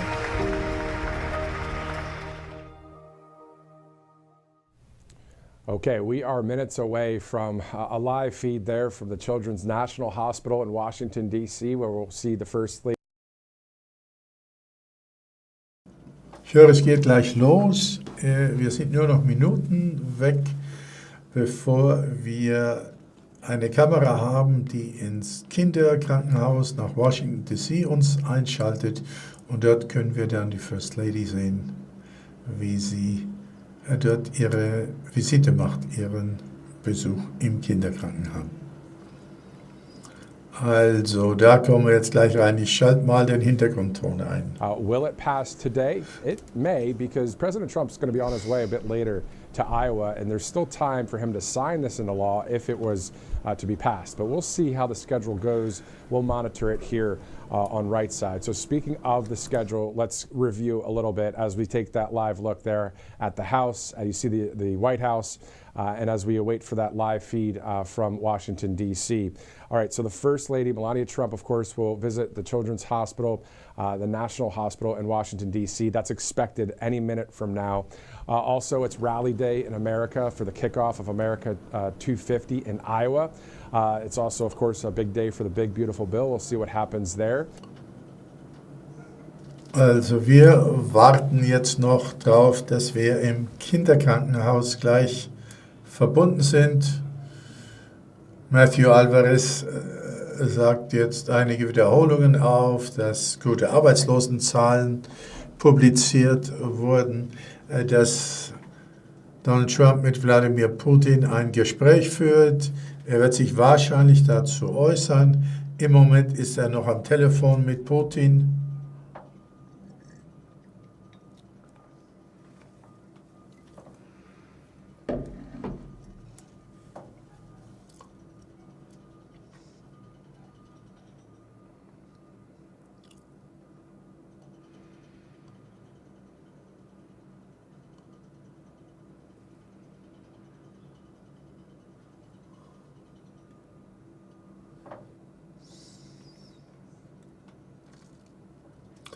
Wir hören gerade, dass eine Geisel freigelassen wurde und heute im Weißen Haus ist, also ins Weiße Haus kommt.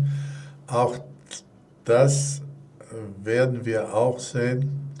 Es könnte sein, dass einige Dinge keine live sind, aber wir schalten uns einfach zu, was wir von RSBN übertragen können.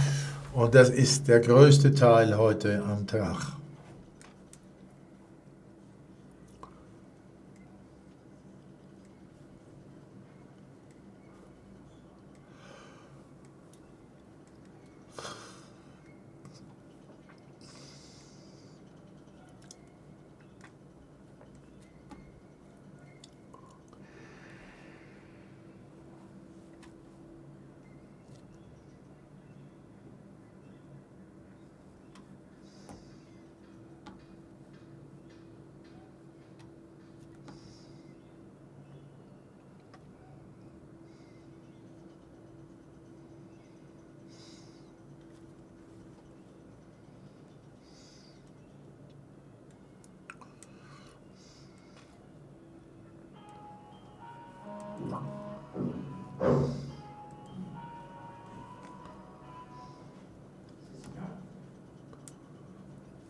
Of what I just said.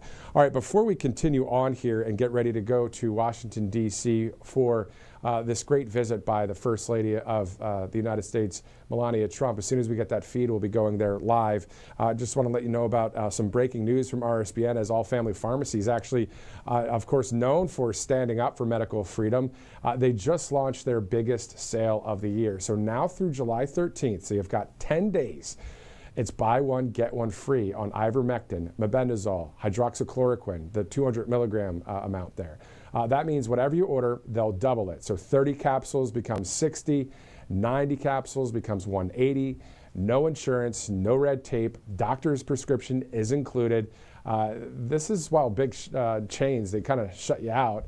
But All Family Pharmacy, they're stepping up, giving patriots like you the power to choose. So all you have to do is go to allfamilypharmacy.com/RSBN. That's allfamilypharmacy.com/RSBN. You can act now, protect your health. The buy one, get one ends July 13th. Let's go to Colonial Metals Group before we head to Washington there. freegoldguide.com/RSBN is the website right there for a free gold guide on gold and silver. If you'd like to protect your IRA or your 401k with gold, 100% tax-free, you can do so with Colonial Metals Group. You get all the information you need by going to that website, and you can also get that free info kit. It's a gorgeous. So, da ist noch ein bisschen Werbung drin jetzt, bevor wir rüberschalten zu Melania. Und im Kongress ist immer noch Hakim Jeffrey mit seiner Rede, die in der Zwischenzeit schon 5 Stunden gedauert hat.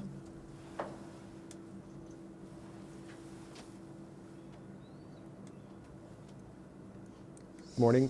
We've gone over a number of posts from the Office of the First Lady as we see a live picture there right now awaiting the First Lady of the United States. And we will go there live in full as soon as we get that directive or as soon as we see her. But also, again, a lot of videos from the X account, formerly known as Twitter, of course, just highlighting the many accomplishments of this great First Lady of the United States, very respected, of course, throughout the country, and a great First Lady, one of the best, if not the best, as she is talking about be best when it comes to everything when it comes to the youth of America. And many of these various events that she's held recently, one for foster children at the White House, talking about the importance of youth in America, and so many other great accomplishments, the Take It Down Act. There's so many things that she's been up to and really helping with this country. And I was looking again, if you're just joining us, at the various emails that we get here at Right Side and to our various accounts here. And the Office of the First Lady Communications Office sent about 20 emails since February of just various events, and whether the First Lady was hosting an event for a luncheon or a dinner or speaking somewhere, but also, again, spearheading legislation like the Take It Down Act. I mean, that's a lot for this First Lady to just accomplish, and she's already done that. And this is only 5.5 months into President Trump's second term. So 3+ years yet for the First Lady of the United States to continue to stand for we the people and do great things for freedom and for the youth of this country and for various different domestic causes and policies. So looking forward to seeing her there live at the Children's National Hospital in Washington, D.C. Not something that's easy to watch, to be honest, because of what people are going through. But we know that we can pray, and we know that it's great to encourage people. It's great to see the First Lady encouraging many of our young patriots there at the Children's National Hospital in Washington, D.C. So again, if you're just joining us, it's 11:04 Thursday, July 3rd. The First Lady of the United States, I'm sure, will be walking through that door at any minute. As soon as she does, we'll take you there live. Speaking of live, a bit later today at 2 o'clock, of course, we'll be heading out to Iowa for our coverage of the Rally Day in America. Robert McNeely and Christina Loren will be there live. So we'll bring that to you as well. And then tomorrow, for July 4th, the President and the First Lady holding a couple events there at the White House, including a military picnic there, specifically a military family picnic. And then the President and First Lady will be attending the 4th of July celebration tomorrow night. So all of that you can see on Right Side as well. So happy to bring this coverage to you guys, as we love truth and transparency, and we're glad that President Trump and the First Lady, Melania Trump, have that going on, the truth and transparency of this administration. And that's what we'll be showing you here. And then on top of that, being at a network and in conservative media as a whole, being able to show you various things like this. I'm not sure if many other networks will always take the time and spend the time to show the entire event in real time, live, without interruptions. And that's one thing that I know that Right Side Broadcasting Network since 2015 has done.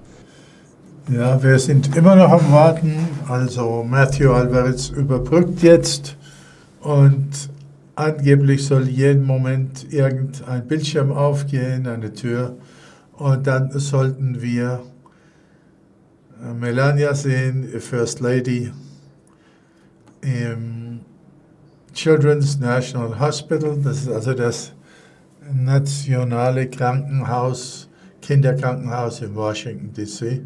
Wir sehen jetzt rechts auf dem Bildschirm was. Wir sehen hier kranke Kinder in dem Krankenhaus. Also das ist ziemlich offensichtlich, dass man da Kinder sieht, die krank sind. Wir wollen mal sehen, wie die Direktübertragung ausfällt. Müsste jeden Moment im großen Bildschirm erscheinen, dann machen wir das.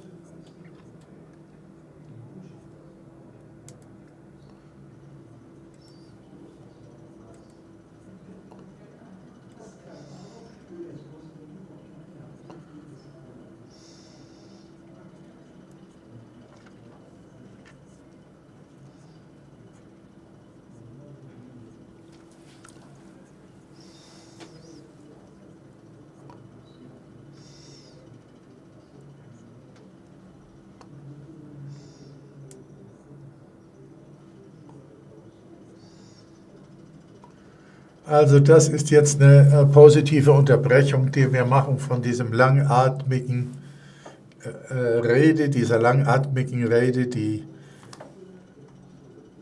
Hakim Jeffrey immer noch nicht zu Ende gebracht hat. Er redet immer noch.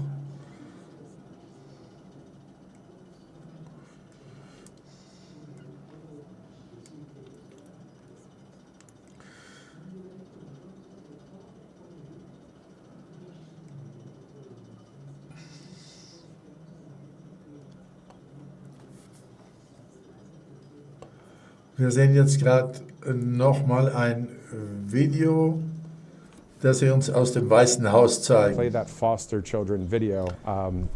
Das ist Okay, das, they're saying 1 minute, so we'll get that maybe queued up as we are das standing Video, by for the First Lady das das of the Weiße United Haus States, Melania veröffentlicht Trump, hat to über visit the Children's National Hospital in Washington. Adoptivkinder. It's scheduled for 11 a.m., 8 minutes after, but as soon as we see that, we'll take you there as well. And if you're just joining us, we aired about 4 Die videos, 5 Übertragung videos actually, im Kinderkrankenhaus in the First Washington Lady's sollte vor accomplishments so circa far, just within the 10 5.5 Minuten months of beginnen. Sie ist President etwas Trump's second verspätet. term. So having that power coupled. Die Übertragung vom Kinderkrankenhaus in Washington sollte von circa 10 Minuten beginnen. Also wir sind etwa 10, 11 Minuten verspätet. In der Zwischenzeit sehen wir ein paar andere Videos noch. That video from the office of the First Lady that we played a bit earlier about the foster children that visited back in May. It was Foster Children's Month. Here's that video as we await the First Lady of the United States.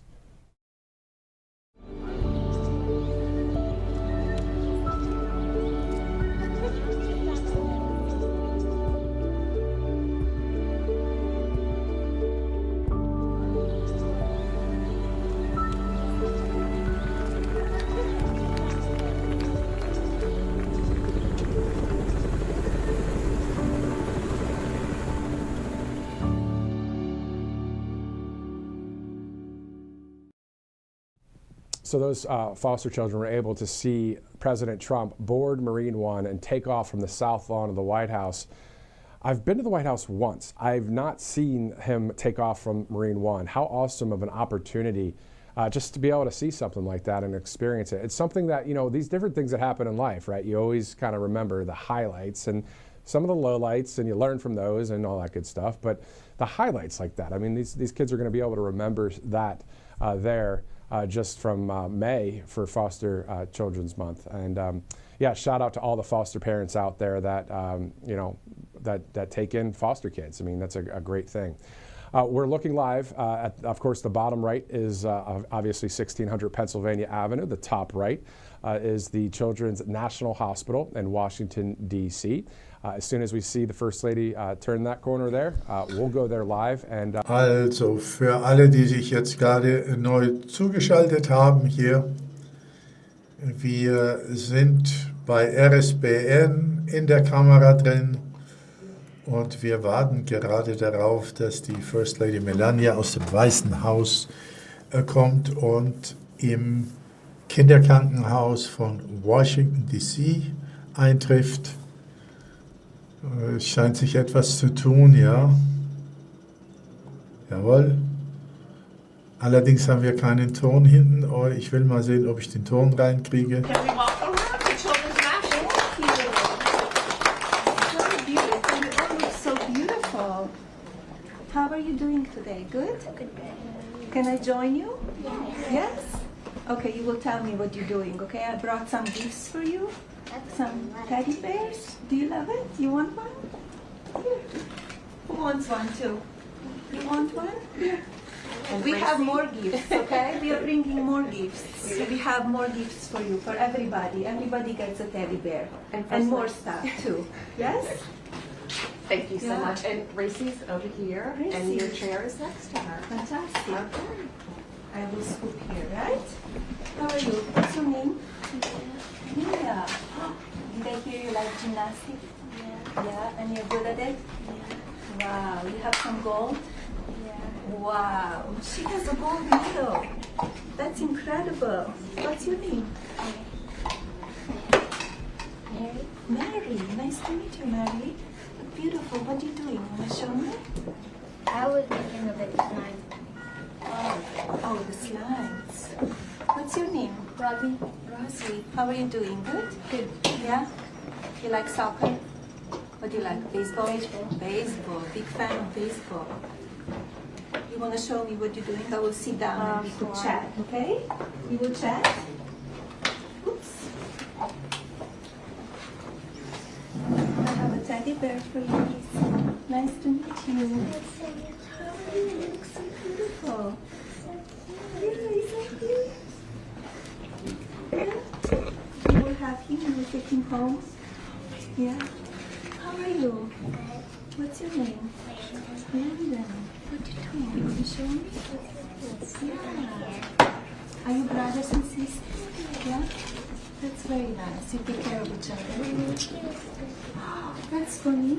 Oh, wow. Look at this. Be best. How nice is this? Wow, beautiful. I will take it home, okay? And this is for me? Very nice. Thank you. So what everybody's doing? Wow, that's a big slime. I'm playing it. You too? So what I will decorate some stuff too, right? Yeah. Can I have some red markers? Perfect, thank you. So how are you feeling today? The rocks? I will put it. You know what we're celebrating tomorrow? Independence Day! Yeah, Independence Day. It's a very special day and we will 4th of July, it's tomorrow. So we will have a big party in the White House. So where everybody, when you feel better, maybe next year, you come over and we celebrate together. Is that a good idea? Yeah. Yeah? Okay. So tomorrow we could watch it on television. It will be beautiful. It will be fly over with the F-22 and some bombers. So it will be beautiful. Will you watch it? And then we can celebrate tomorrow, next year, together. And it will be big year too, 250.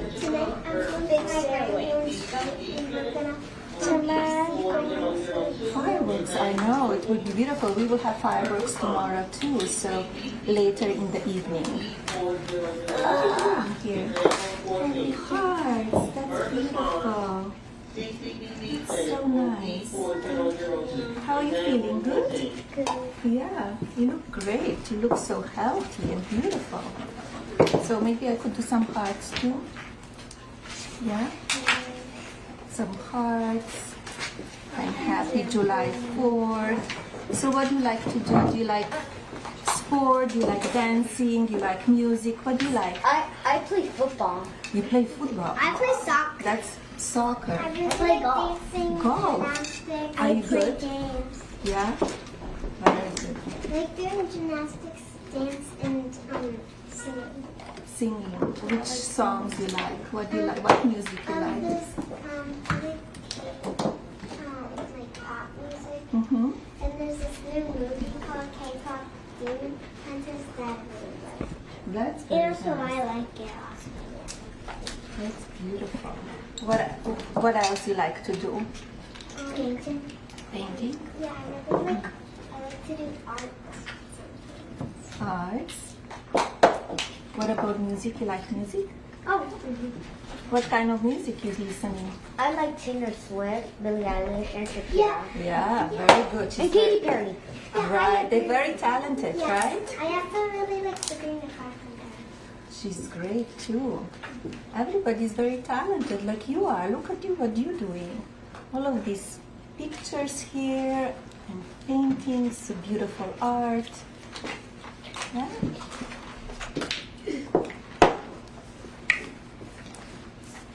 So what stories you want to tell me? What do you want to share with me? Share something with me so I could take it home. In the fall, last fall we got a dog, and he's the color of a Hershey bar, and we named him Hershey. Hershey, that's a beautiful name. And then so we went to the store, and we got a dog that looks like him, and he always tries to take it from us. Like whenever we were holding it, he always jumps up and tries taking it. Oh, that's so silly, right? That's silly. Who Who likes chocolate? Who likes ice cream? Me. You too? I like it too. What kind of ice cream you like the best? Vanilla. Bubblegum. Cookies and cream. I love cookies and cream also. Cookie dough. Cookie dough. All of them are delicious. Like candy ice cream. I like mint chocolate chip and cotton candy. Any fruits? Orange and watermelon. Watermelon. And watermelons and mango. I'm allergic to watermelon. Cherries too? Cherries I'm are delicious. allergic to watermelon. You he's are? allergic to the red line. Yeah. I see. Yeah. My Yeah, favorite fruits are very healthy, Yeah, right? my favorite fruit is strawberries, and I really like broccoli. Broccoli is very healthy. I like carrots. Carrots are very I like healthy. baby carrots, watermelon, cherries, and orange. Orange, yeah. And orange juice freshly squeezed. It's nice too, right? It's delicious. Yeah? So which one is your favorite baseball team? Me? Yeah? Orioles. Which one? Orioles. I like Oreos also. Yeah. Did you go to see I like many Oreos. games in live? A little bit. I only got to see one from my school because my school had this reading thing. Like every time Ooh, you I read, haven't you get seen. a home run. And so, my friend took me to the Orioles game because that was the game that my school was going to go. Do you play baseball too? No, No? not like a really sports person. But I'm a really like dance. But the only sport that I basically like is soccer. Soccer. Soccer is great. You know, now it's FIFA. We will have I World Cup here. play soccer. I play soccer. Yeah. And my Very dad's nice. gonna try and sign me. That's very nice. What about you boys? What do you play? Any other sports? Yes, play? I just play Only soccer. football? Yeah, I would play football. You're very strong too. Well, Right? and that's Yeah. why I play football. Actually, I don't play any sport except soccer. Soccer. Yeah, I just play soccer. It's a great exercise as well. Yeah? You okay? Yeah. I like This is doing, so beautiful. I like doing gymnastics. This is for you. Oh, this is for me? Oh, how nice. Look at the smiley hearts. How nice is this? Look, I got some beautiful smiley hearts. Yeah. I really You want to like- show me what you did? I didn't finish it yet. You didn't finish? I did this one that says be happy. Be happy. You know, this has that red matter. This I one? also Perfect. made one too. I made the lantern of the Statue of Liberty. Oh, that's beautiful. I made this one. Look at this. Look at this. Celebration of July 4th. You can keep it. I can keep this? Okay, I have a beautiful gifts to put on. So I'll put them here. Smile. And I colored on the fishy. I made it here. That's beautiful. Oh, thank you. So let's see. We'll do Happy July 4th. A little bit of stars as well, right? Yeah, did you want to give them your surprises? Yes. Look, we have surprises for you. Some gifts for everybody. So everybody gets teddy bear and some blankets, and you could take it home or put it in your room. Thank you. So you could. It's a little surprise. Here you go. I have another teddy bear. You want to buy your seat? Raise your chair. Some food intolerance. You want to take it out? It's okay. You want to help? No? You good? I think so. Yeah? That's very nice. Do everybody have the gifts and stuff? Oh, be careful. Don't fall down here. Do you want the teddy bear? Right there. I'm going to give my teddy bear some cones. Oh, yes, that's nice. It's only the t-shirt, you know, right? You will sew some clothes for him? Yeah? I'm going to build the bear to give him some clothes and outfit and some shoes. That's very nice. Now look, your nails too. Look how beautiful. Right. You're celebrating already, right? Yeah. It's going to be a girl. What will the name? I'm thinking Twinkle. Which one? Twinkle. That's so nice. Very nice. Okay, let's name teddy bears. Okay, so what's happening now is the camera positions are going to the next location. There are 2 locations. We're told that the First Lady Melania Trump will be going to there at the Children's Hospital, so that's why that just happened there.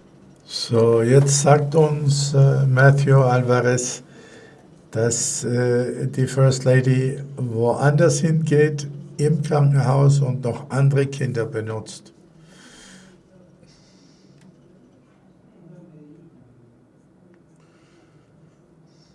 Ich schalte nochmal in den Kongress und dann schauen wir mal, was Hakim Jeffries macht. Ich sehe gerade, er ist immer noch am Reden. Ich schalte ihn jetzt mal ein hier, dann könnt ihr hier auch nochmal zuhören, okay? Of the Connecticut delegation. My mom raised in Bristol, Connecticut. She went to Bristol High School. Thankful for my mom. And my dad, I mentioned earlier, he grew up in Newark.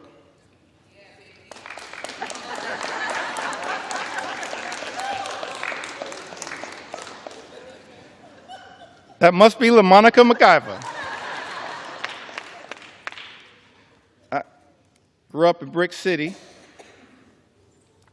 I mentioned earlier he had the nickname Pudding. I failed to ask him, but I'm going to see if my mom can unlock the key to that nickname for me. My mom grew up in Bristol, Connecticut, and my father grew up in Newark. And I mentioned earlier that he then went off to serve this country in uniform as an Air Force member, served in Germany during the Cold War. I think about that a lot. I didn't get to talk too much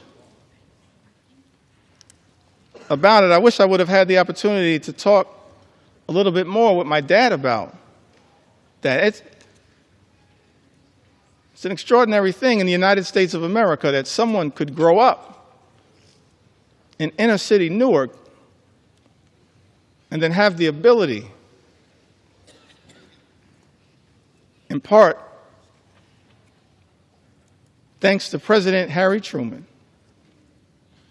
to serve with people of all races to defend this great country.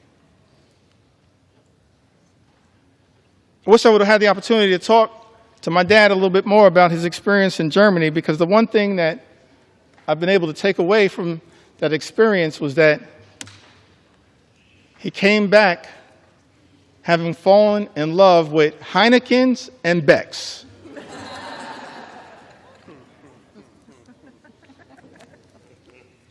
But he came back after serving this country, Mr. Speaker, in uniform, as so many men and women do right now in uniform. And let me make clear, we're so thankful, we're so appreciative of the courage of the men and women in uniform who serve in the United States military, and we will always stand behind you. We thank you for your service, your patriotism, your courage, your heroism, and your sacrifice, lifting up the freedom that is America. You are not suckers, you are heroes. You're not suckers, you're heroes.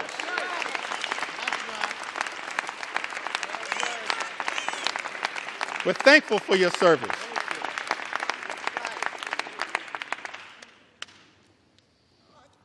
The men and women, no better hype person than Frederica Wilson.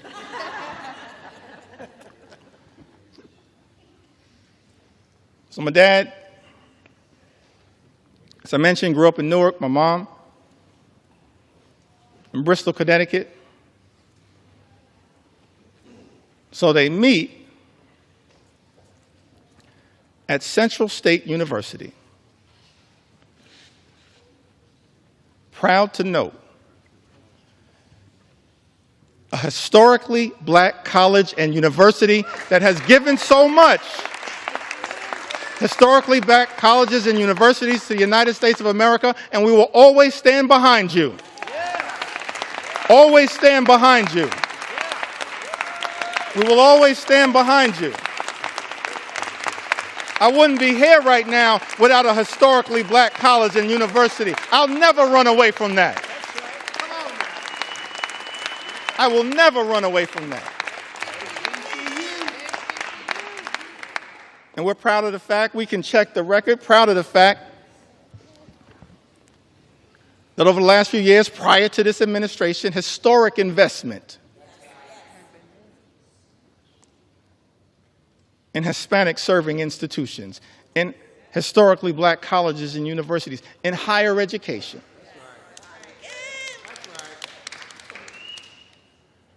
That's part of who I am right now. I don't know if I'll have time to tell the story of my grandmother. Maybe I will.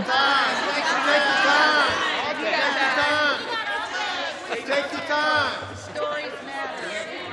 Take your time. I got so many stories, I feel like I'm in a hip-hop studio right now. But they all relate to what makes every single one of us, every single Democrat, have a story to tell. A story to tell. Brooklyn will get that. Every single one of us have a story to tell. That leads us to this moment. It's the reason why we're fighting hard against this incredible and unprecedented assault on the American way of life and an assault on organized labor. So my parents, they meet at Central State University, and Dad would tell us, my younger brother and I, that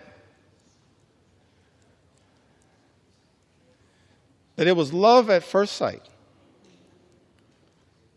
But apparently my mom said, not so fast. But it worked out. I'm thankful for that. They met at Central State University. And so, of course, I mentioned that mom from Connecticut, father from New Jersey. Why was it that we grew up in New York City? Apparently, they compromised and moved to Brooklyn. And so I'm raised in Brooklyn, New York. working class neighborhood in the middle of the crack cocaine epidemic. Dangerous times in New York City. In a union household, proud that I grew up in the Cornerstone Baptist Church, still a member of the Cornerstone Baptist Church. Grew up in this union household. And Mr. Speaker, I land on that moment, and every single one of us as House Democrats have a similar story to tell about why in our heart, in our soul, in our essence, in our experience, we're so horrified by the attacks on organized labor. Because we understand the importance of what organized labor has meant to the American journey. My mom and dad were both public servants throughout their entire lives. My mom worked for 45 years, D.C. 37, for the city of New York. My dad, he worked for 30 years. He was a member of the Public Employees Foundation. He was a substance abuse social worker dealing with addiction. During the heroin explosion of the 1970s, the crack cocaine epidemic of the 1980s. But they got married in 1967. And they were newlyweds. And many people familiar with the history of the labor movement, particularly in New York City, know that in 1967, the Social Service Employees Union, which they both belonged to at the time, famously went on strike for better pay, better health care, better working conditions, and most importantly, better service to the clients that they served. And I've thought about that fact. They were newlyweds. A few months in, and they had to make a decision when the Social Service Employees Union went out on strike, whether they would cross the picket line, because it was unclear, perhaps, how they would pay for food and rent and clothing as newlyweds in a new city. Or, Mr. Speaker, were they going to stand in solidarity with their union brothers and sisters? I'm so thankful, Mr. Speaker, when I learned that my parents made that decision to stand on that picket line for as long as it took in solidarity with their union brothers and sisters. That's part of our DNA. That's part of why we fight so hard. We can all trace a similar story. An inheritance from our parents and our grandparents. All of us have that kind of story to tell.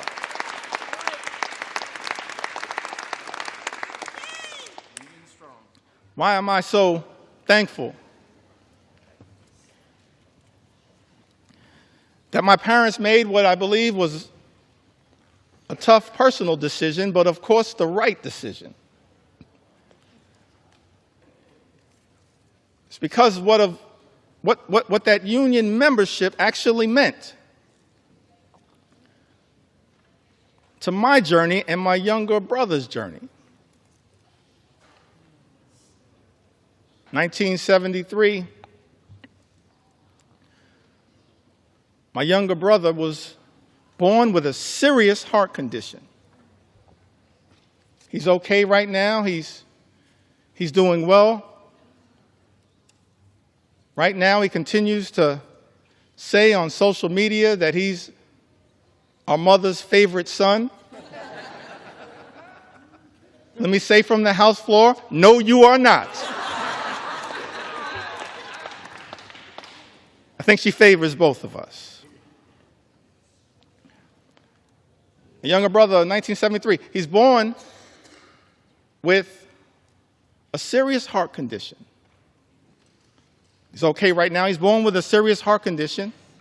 I'm thankful that it was that union negotiated health care that got our family through that difficult moment. That's why we do what we do. Our own personal experience.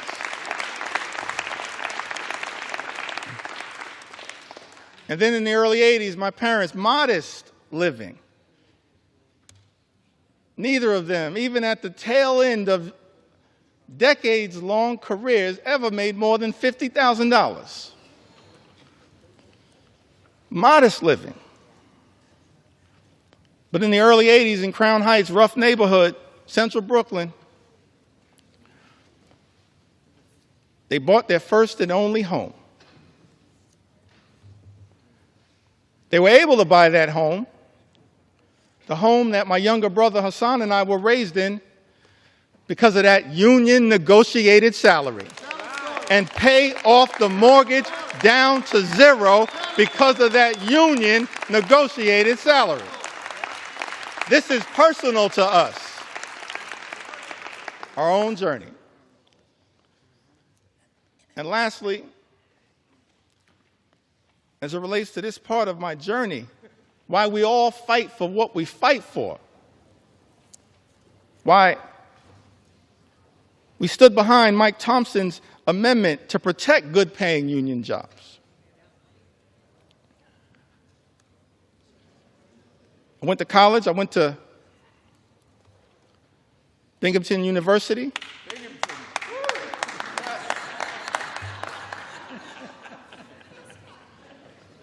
When I first got here, I was surprised to learn, actually, that I was the first graduate of Binghamton University ever elected to the United States Congress. I was shocked to learn that, but not the last. Because Vindman and Mannion have now joined us. And so we tripled the size of the Binghamton University delegation.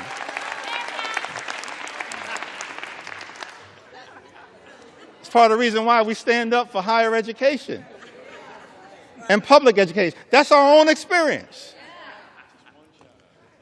So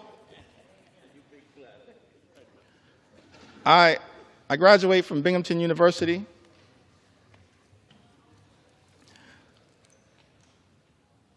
My younger brother graduated from Morehouse University. I think that was Hank Johnson. Sanford Bishop.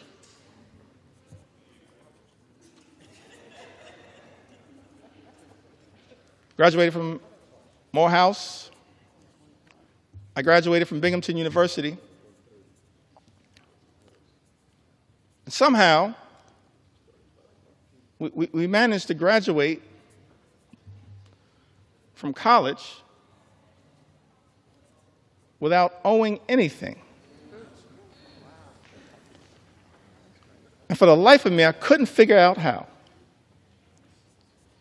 Because as I mentioned, my mom, my dad, they just earned a modest living all throughout their careers. So one day I had a conversation with my mom and I was trying to figure it out.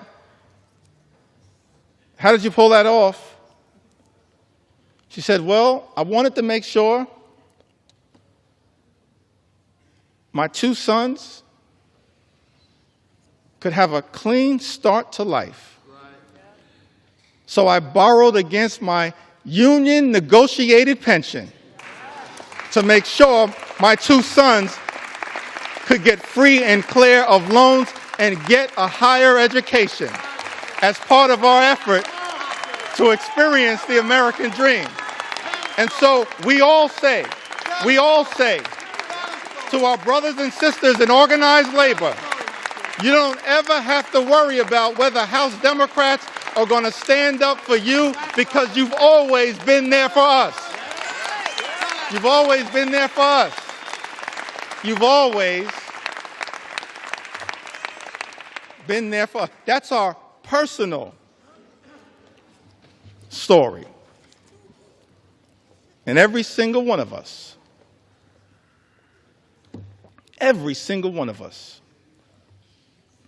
we do this work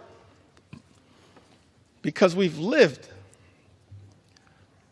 a life of opportunity that this great country has provided to us. And we're deeply troubled, saddened, disgusted that this great institution, this House of Representatives, Mr. Speaker, Republicans are trying to jam this one big ugly bill down the throats of the American people. A bill that hurts everyday Americans in order to reward billionaires with massive tax breaks. Shame on this institution if that bill ever passes. And so we say to the American people, we've been working hard to try to get this bill into a better situation, introducing amendment after amendment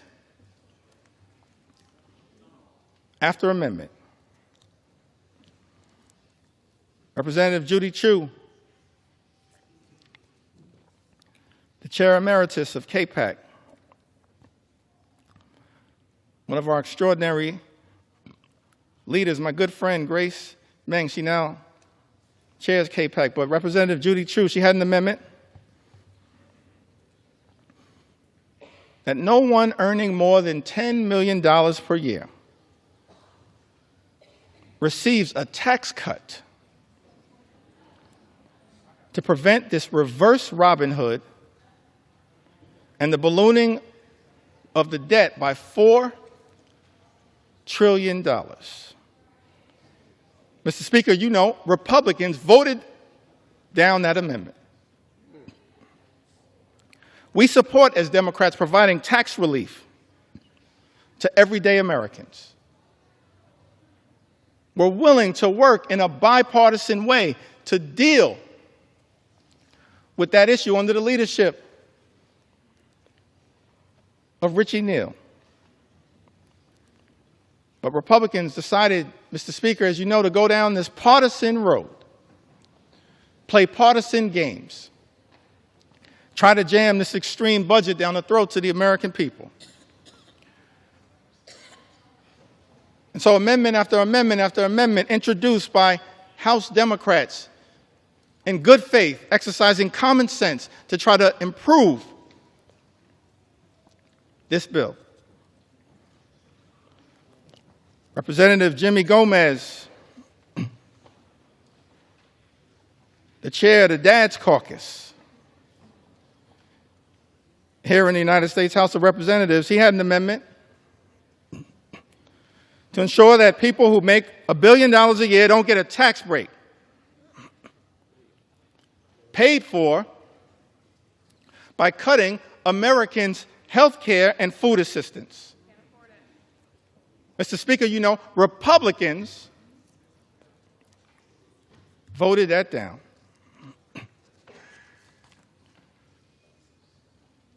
My good friend and classmate, Representative Susan DelBene, she had an amendment that would have made the child tax credit fully refundable. Susan DelBene, a great champion of the child tax credit. Let me also shout out a person that I believe is the mother of the enhanced and expanded child tax credit as well. The top Democrat on the Appropriations Committee, Rosa DeLauro. We're thankful for your leadership, Rosa.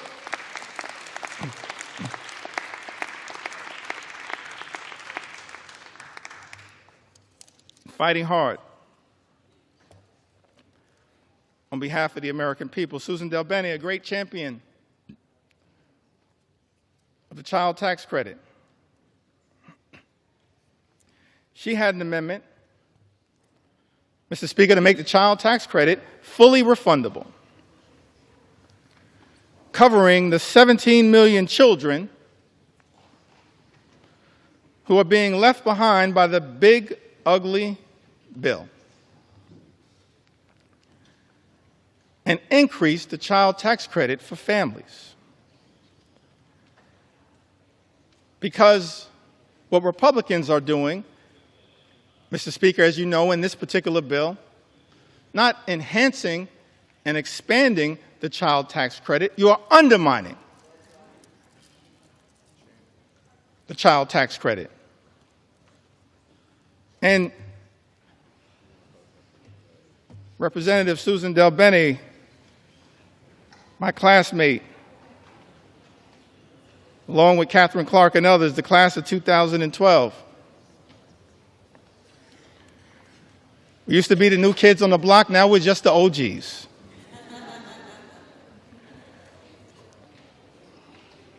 Susan DelBene, she introduces this amendment, and Mr. Speaker, as you know, Republicans voted it down. Representative Laura Gillen had an amendment that dealt with this issue a little bit earlier. The new and permanent cap on state and local tax deduction. Representative Laura Gillen had an amendment to strike the new and permanent cap on SALT, which is something that members of the House Republican Conference, Mr. Speaker, as you know, claimed was a line in the sand for them, specifically from New York, and said that they support, but Republicans voted down that amendment from Representative Laura Gillen. Representative Mary Gay Scanlon from the Commonwealth of Pennsylvania, one of the great members of the class of 2018, a great class. She had an amendment that would protect infants, babies, American citizens born in this country from the unconstitutional and un-American Trump executive order to end birthright citizenship. Republicans voted that down.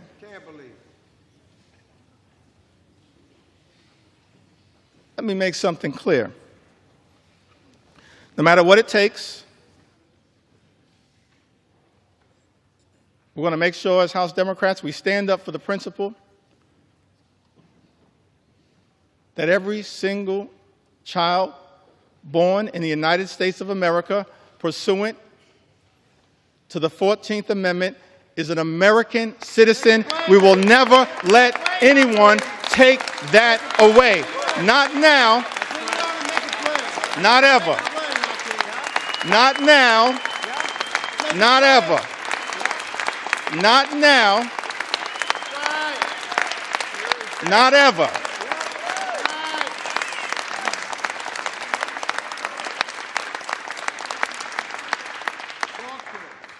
I think Mary Gay Scanlon, I'm appreciative of my big brother, Congressman Greg Meeks, my big brother in the United States Congress. We're a family as House Democrats committed to working hard, standing up on behalf of the American people. It's an honor of a lifetime to be part of this family.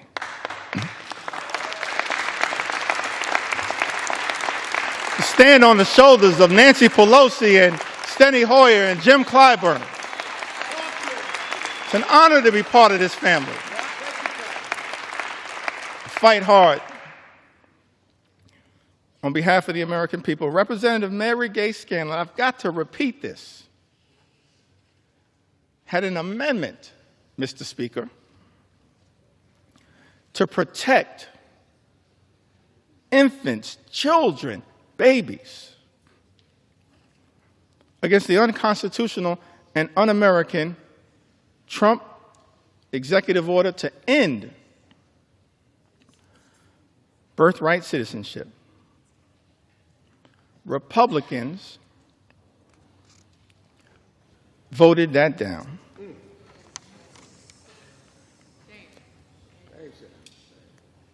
Representative Pramila Jayapal had an amendment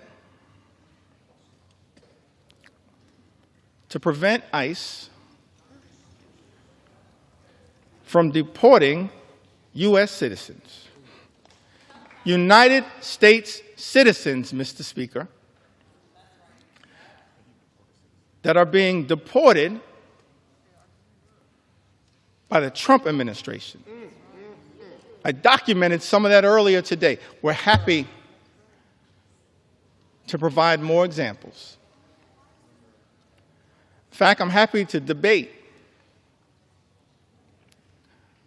my colleague, Speaker Mike Johnson, on any of these issues anytime right here on the floor of the House of Representatives. I sent you that invitation. I sent you that invitation. I sent you that invitation months ago. I'm still waiting to get a response. We're not running from the American people. We're ready to debate any of these issues anytime, any place, particularly right here on the floor of the House of Representatives. Representative Pramila Jayapal, she had an amendment, Mr. Speaker, to prevent ICE from deporting U.S. citizens. Republicans voted that down.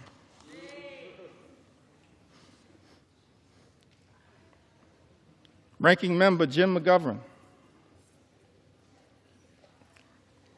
and this issue is personal to him. I mentioned earlier, we do this work because we're informed by our own personal experiences. It's not about glory, it's not about profit. It's about improving the lives of the American people that we're privileged to represent. Jim McGovern and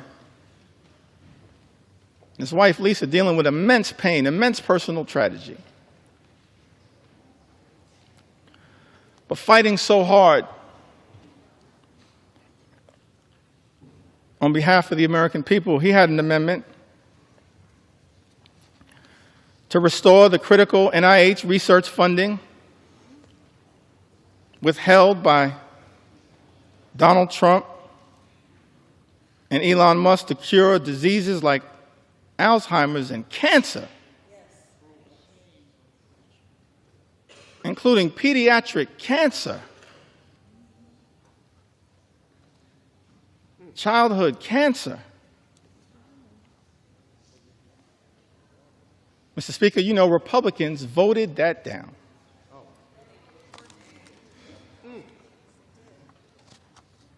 Hundreds of amendments introduced by Democrats to try to deal with the cruelty and the callousness of Donald Trump's one big ugly bill. Many amendments were offered by Democrats, and Republicans chose not to make these amendments in order. In other words, just ignored them, dismissed their importance. Representative Debbie Wasserman Schultz and Gottheimer offered an amendment that adds a new requirement that the Secretary of HHS certify in writing that the reduction and rescissions made by this act will not affect cancer survivors currently on Medicaid or Medicare. Mr. Speaker, as you know, Republicans dismissed that amendment. Representative Houlihan and Representative Ramirez offered an amendment, Mr. Speaker, that exempts individuals with disabilities from having to prove eligibility for Medicaid every 6 months. That's a burdensome red tape requirement designed to throw people off of Medicaid who are eligible. That amendment was dismissed, Mr. Speaker, as you know, by House Republicans.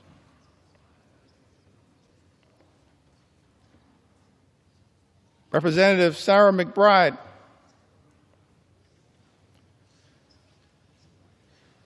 the distinguished gentle lady from the great state of Delaware.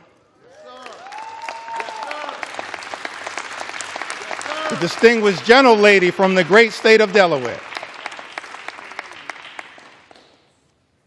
She offered an amendment that requires the CBO, the Congressional Budget Office, to certify provisions in this bill to make sure that those provisions will not reduce access to care or increase the cost of care for seniors who are duly eligible for Medicare and Medicaid. Mr. Speaker, as you know, Republicans dismissed that amendment. Representative Rob Menendez offered an amendment that the health provisions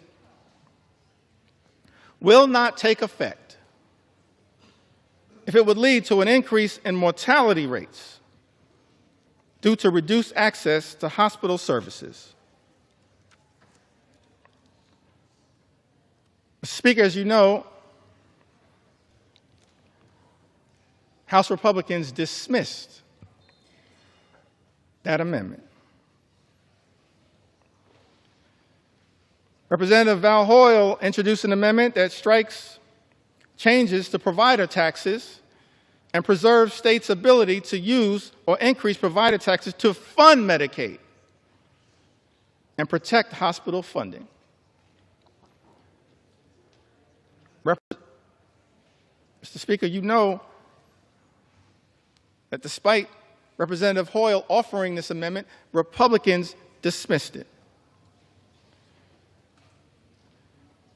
Rural hospitals will close as a result of Donald Trump's one big, ugly bill. They will close. Susan Collins acknowledged that fact. But House Republicans are here jamming a bill down the throats of the American people that will close hospitals in rural America, in urban America, in small-town America, in the heartland of America, and apparently, Mr. Speaker, couldn't care less. Let me be clear. We're going to stand up for those communities that my colleagues on the other side of the aisle have abandoned. We're going to stand up for rural America, urban America, small-town America, the heartland of America, Appalachia. We're going to stand up for all of America, whether we represent you or not.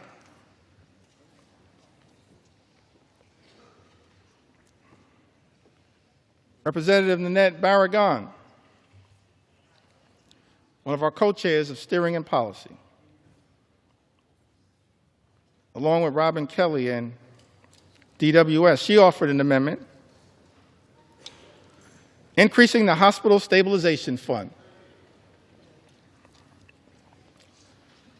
that they had to include in this one big ugly bill. This amendment was designed to protect hospitals from closing and expand eligibility for safety net hospitals that we know exist all across America.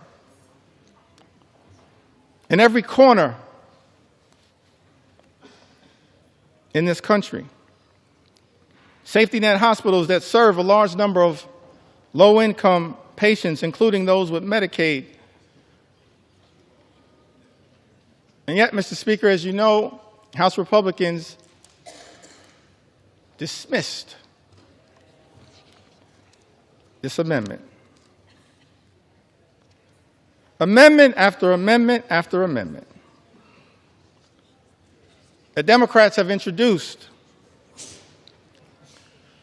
to try to relieve the pain that is being visited upon the American people by this one big ugly bill, voted down by Republicans or dismissed out of hand. Representative Costa introduced an amendment to protect those on the low-income heating and energy assistance program who are also targeted by this one big ugly bill. It's part of an effort to ensure that all households on SNAP can continue to qualify. Mr. Speaker, as you know, Republicans dismissed that amendment out of hand, ignored it, did not see fit to take it up. Representative Jill Takuda from the great state of Hawaii, she introduced an amendment trying to prevent the nutrition title of this bill from taking effect. Against U.S.A. can determine that the provisions of this one big ugly bill would not result in material economic harm to farmers, ranchers, and producers. Mr. Speaker, as you know, Republicans dismissed that amendment out of hand. Representative Lloyd Doggett had an amendment to extend tax cuts for the 98% of the American people who make $400,000 or less per year.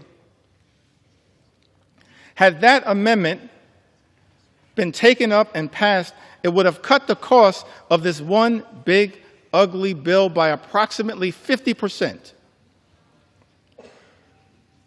And we would have been standing up for those everyday Americans who are now going to be hurt by other provisions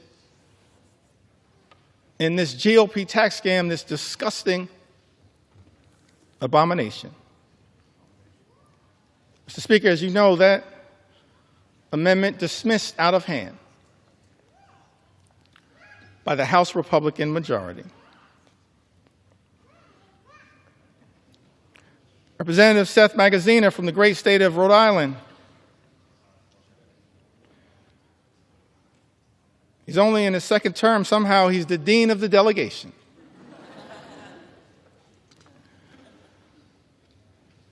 Along with my good friend Gabe Amo, Seth Magaziner, he had an amendment to provide a tax cut for the middle class, paid for by increasing taxes on the wealthiest here in this country. Taxes and a tax rate that had previously been at 39%, lowered by the original GOP tax scam in 2017. He had this amendment to provide a tax cut for middle-class Americans. Instead, Republicans are spending $1 trillion on massive tax breaks for the wealthiest amongst us. And that amendment was dismissed out of hand. Representative Stephen Horsford, who also came in the class of 2012, he had an amendment to make no tax on tips, which we support. But we support no tax on tips becoming a permanent part of the law, and that's not what this one big, ugly bill does. Tax breaks for billionaires, permanent. Tax breaks for everybody else expire. That's not the way to stand up for everyday Americans. That's extraordinary. Representative Stephen Horsford's amendments to make no tax on tips permanent and to close loopholes that are in this one big ugly bill. Dismissed out of hand. Amendments introduced by Ranking Member Huffman, Andrea Salinas, Dave Min, Emily Randall, and others, protecting public lands, dismissed out of hand. Amendments on energy introduced by members like Luz Rivas, dismissed out of hand. And I think I'll end this portion of my presentation. Mr. Speaker,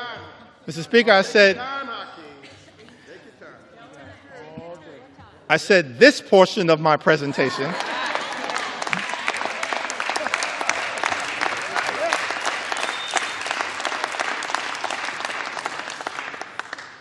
Still got a little more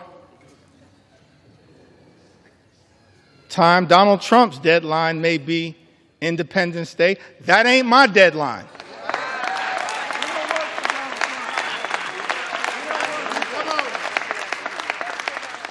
You know why? Mr. Speaker, we don't work for Donald Trump. We work for the American people. That's why we're right here now on the floor of the House of Representatives, standing up for the American people, for everyday Americans, for hardworking American taxpayers, fighting hard to make sure that we can live in a country where every American can afford to live the good life. And as I mentioned earlier, Mr. Speaker, part of being able to afford to live the good life, part of those 5 things that I talked about, which shouldn't be hard to agree upon. Work hard, play by the rules, and then being able to be part of a country. Imagine a country where when you work hard and play by the rules, you can afford to obtain the American dream, to experience the good life, good paying job, good housing, good health care, a good education for your children, and then a good retirement. So we had a series of amendments, Mr. Speaker, introduced on the subject of education. Let me say something about the Department of Education, and every agency, every department can, of course, be improved in terms of its efficiency, but the Department of Education does important work, particularly as it relates to the most vulnerable children amongst us. And as part of this unprecedented assault on the American way of life, President Donald Trump issued this executive order, effectively trying to abolish the Department of Education. I know there are people all across the country as I travel throughout America concerned about this, let me make something clear. The Department of Education was established by an act of the United States Congress. It cannot be abolished by anyone pretending to be a wannabe king. Not anyone. It's us, the United States Congress. So we introduced, Mr. Speaker, a series of amendments related to this commitment, this recognition of the importance of education as part of accessing the American dream.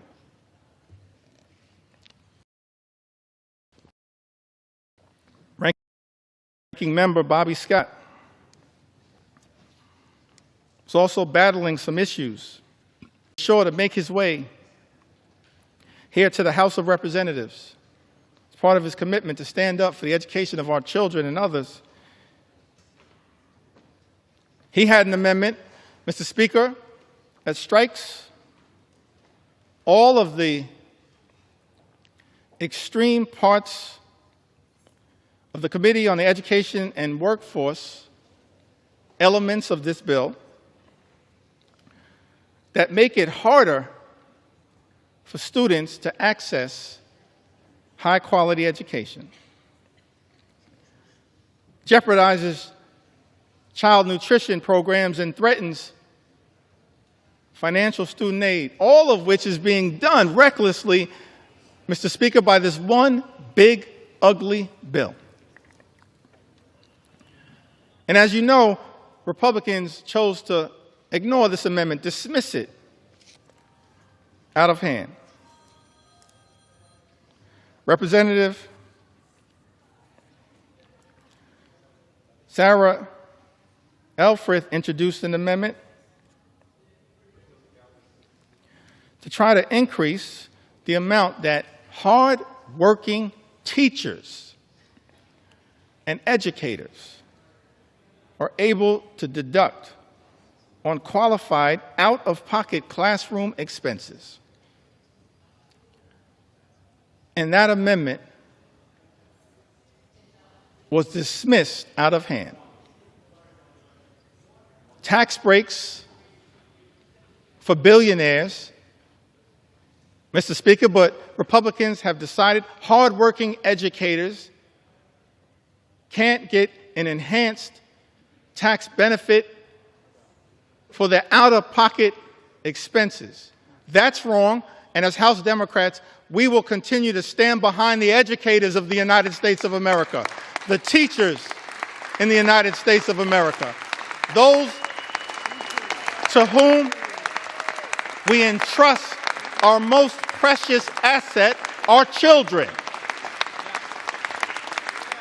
And House Republicans, Mr. Speaker, aren't standing up for educators, for the teachers of America. This is extraordinary. But we're going to continue to stand with our teachers and stand with our public schools all across the United States of America.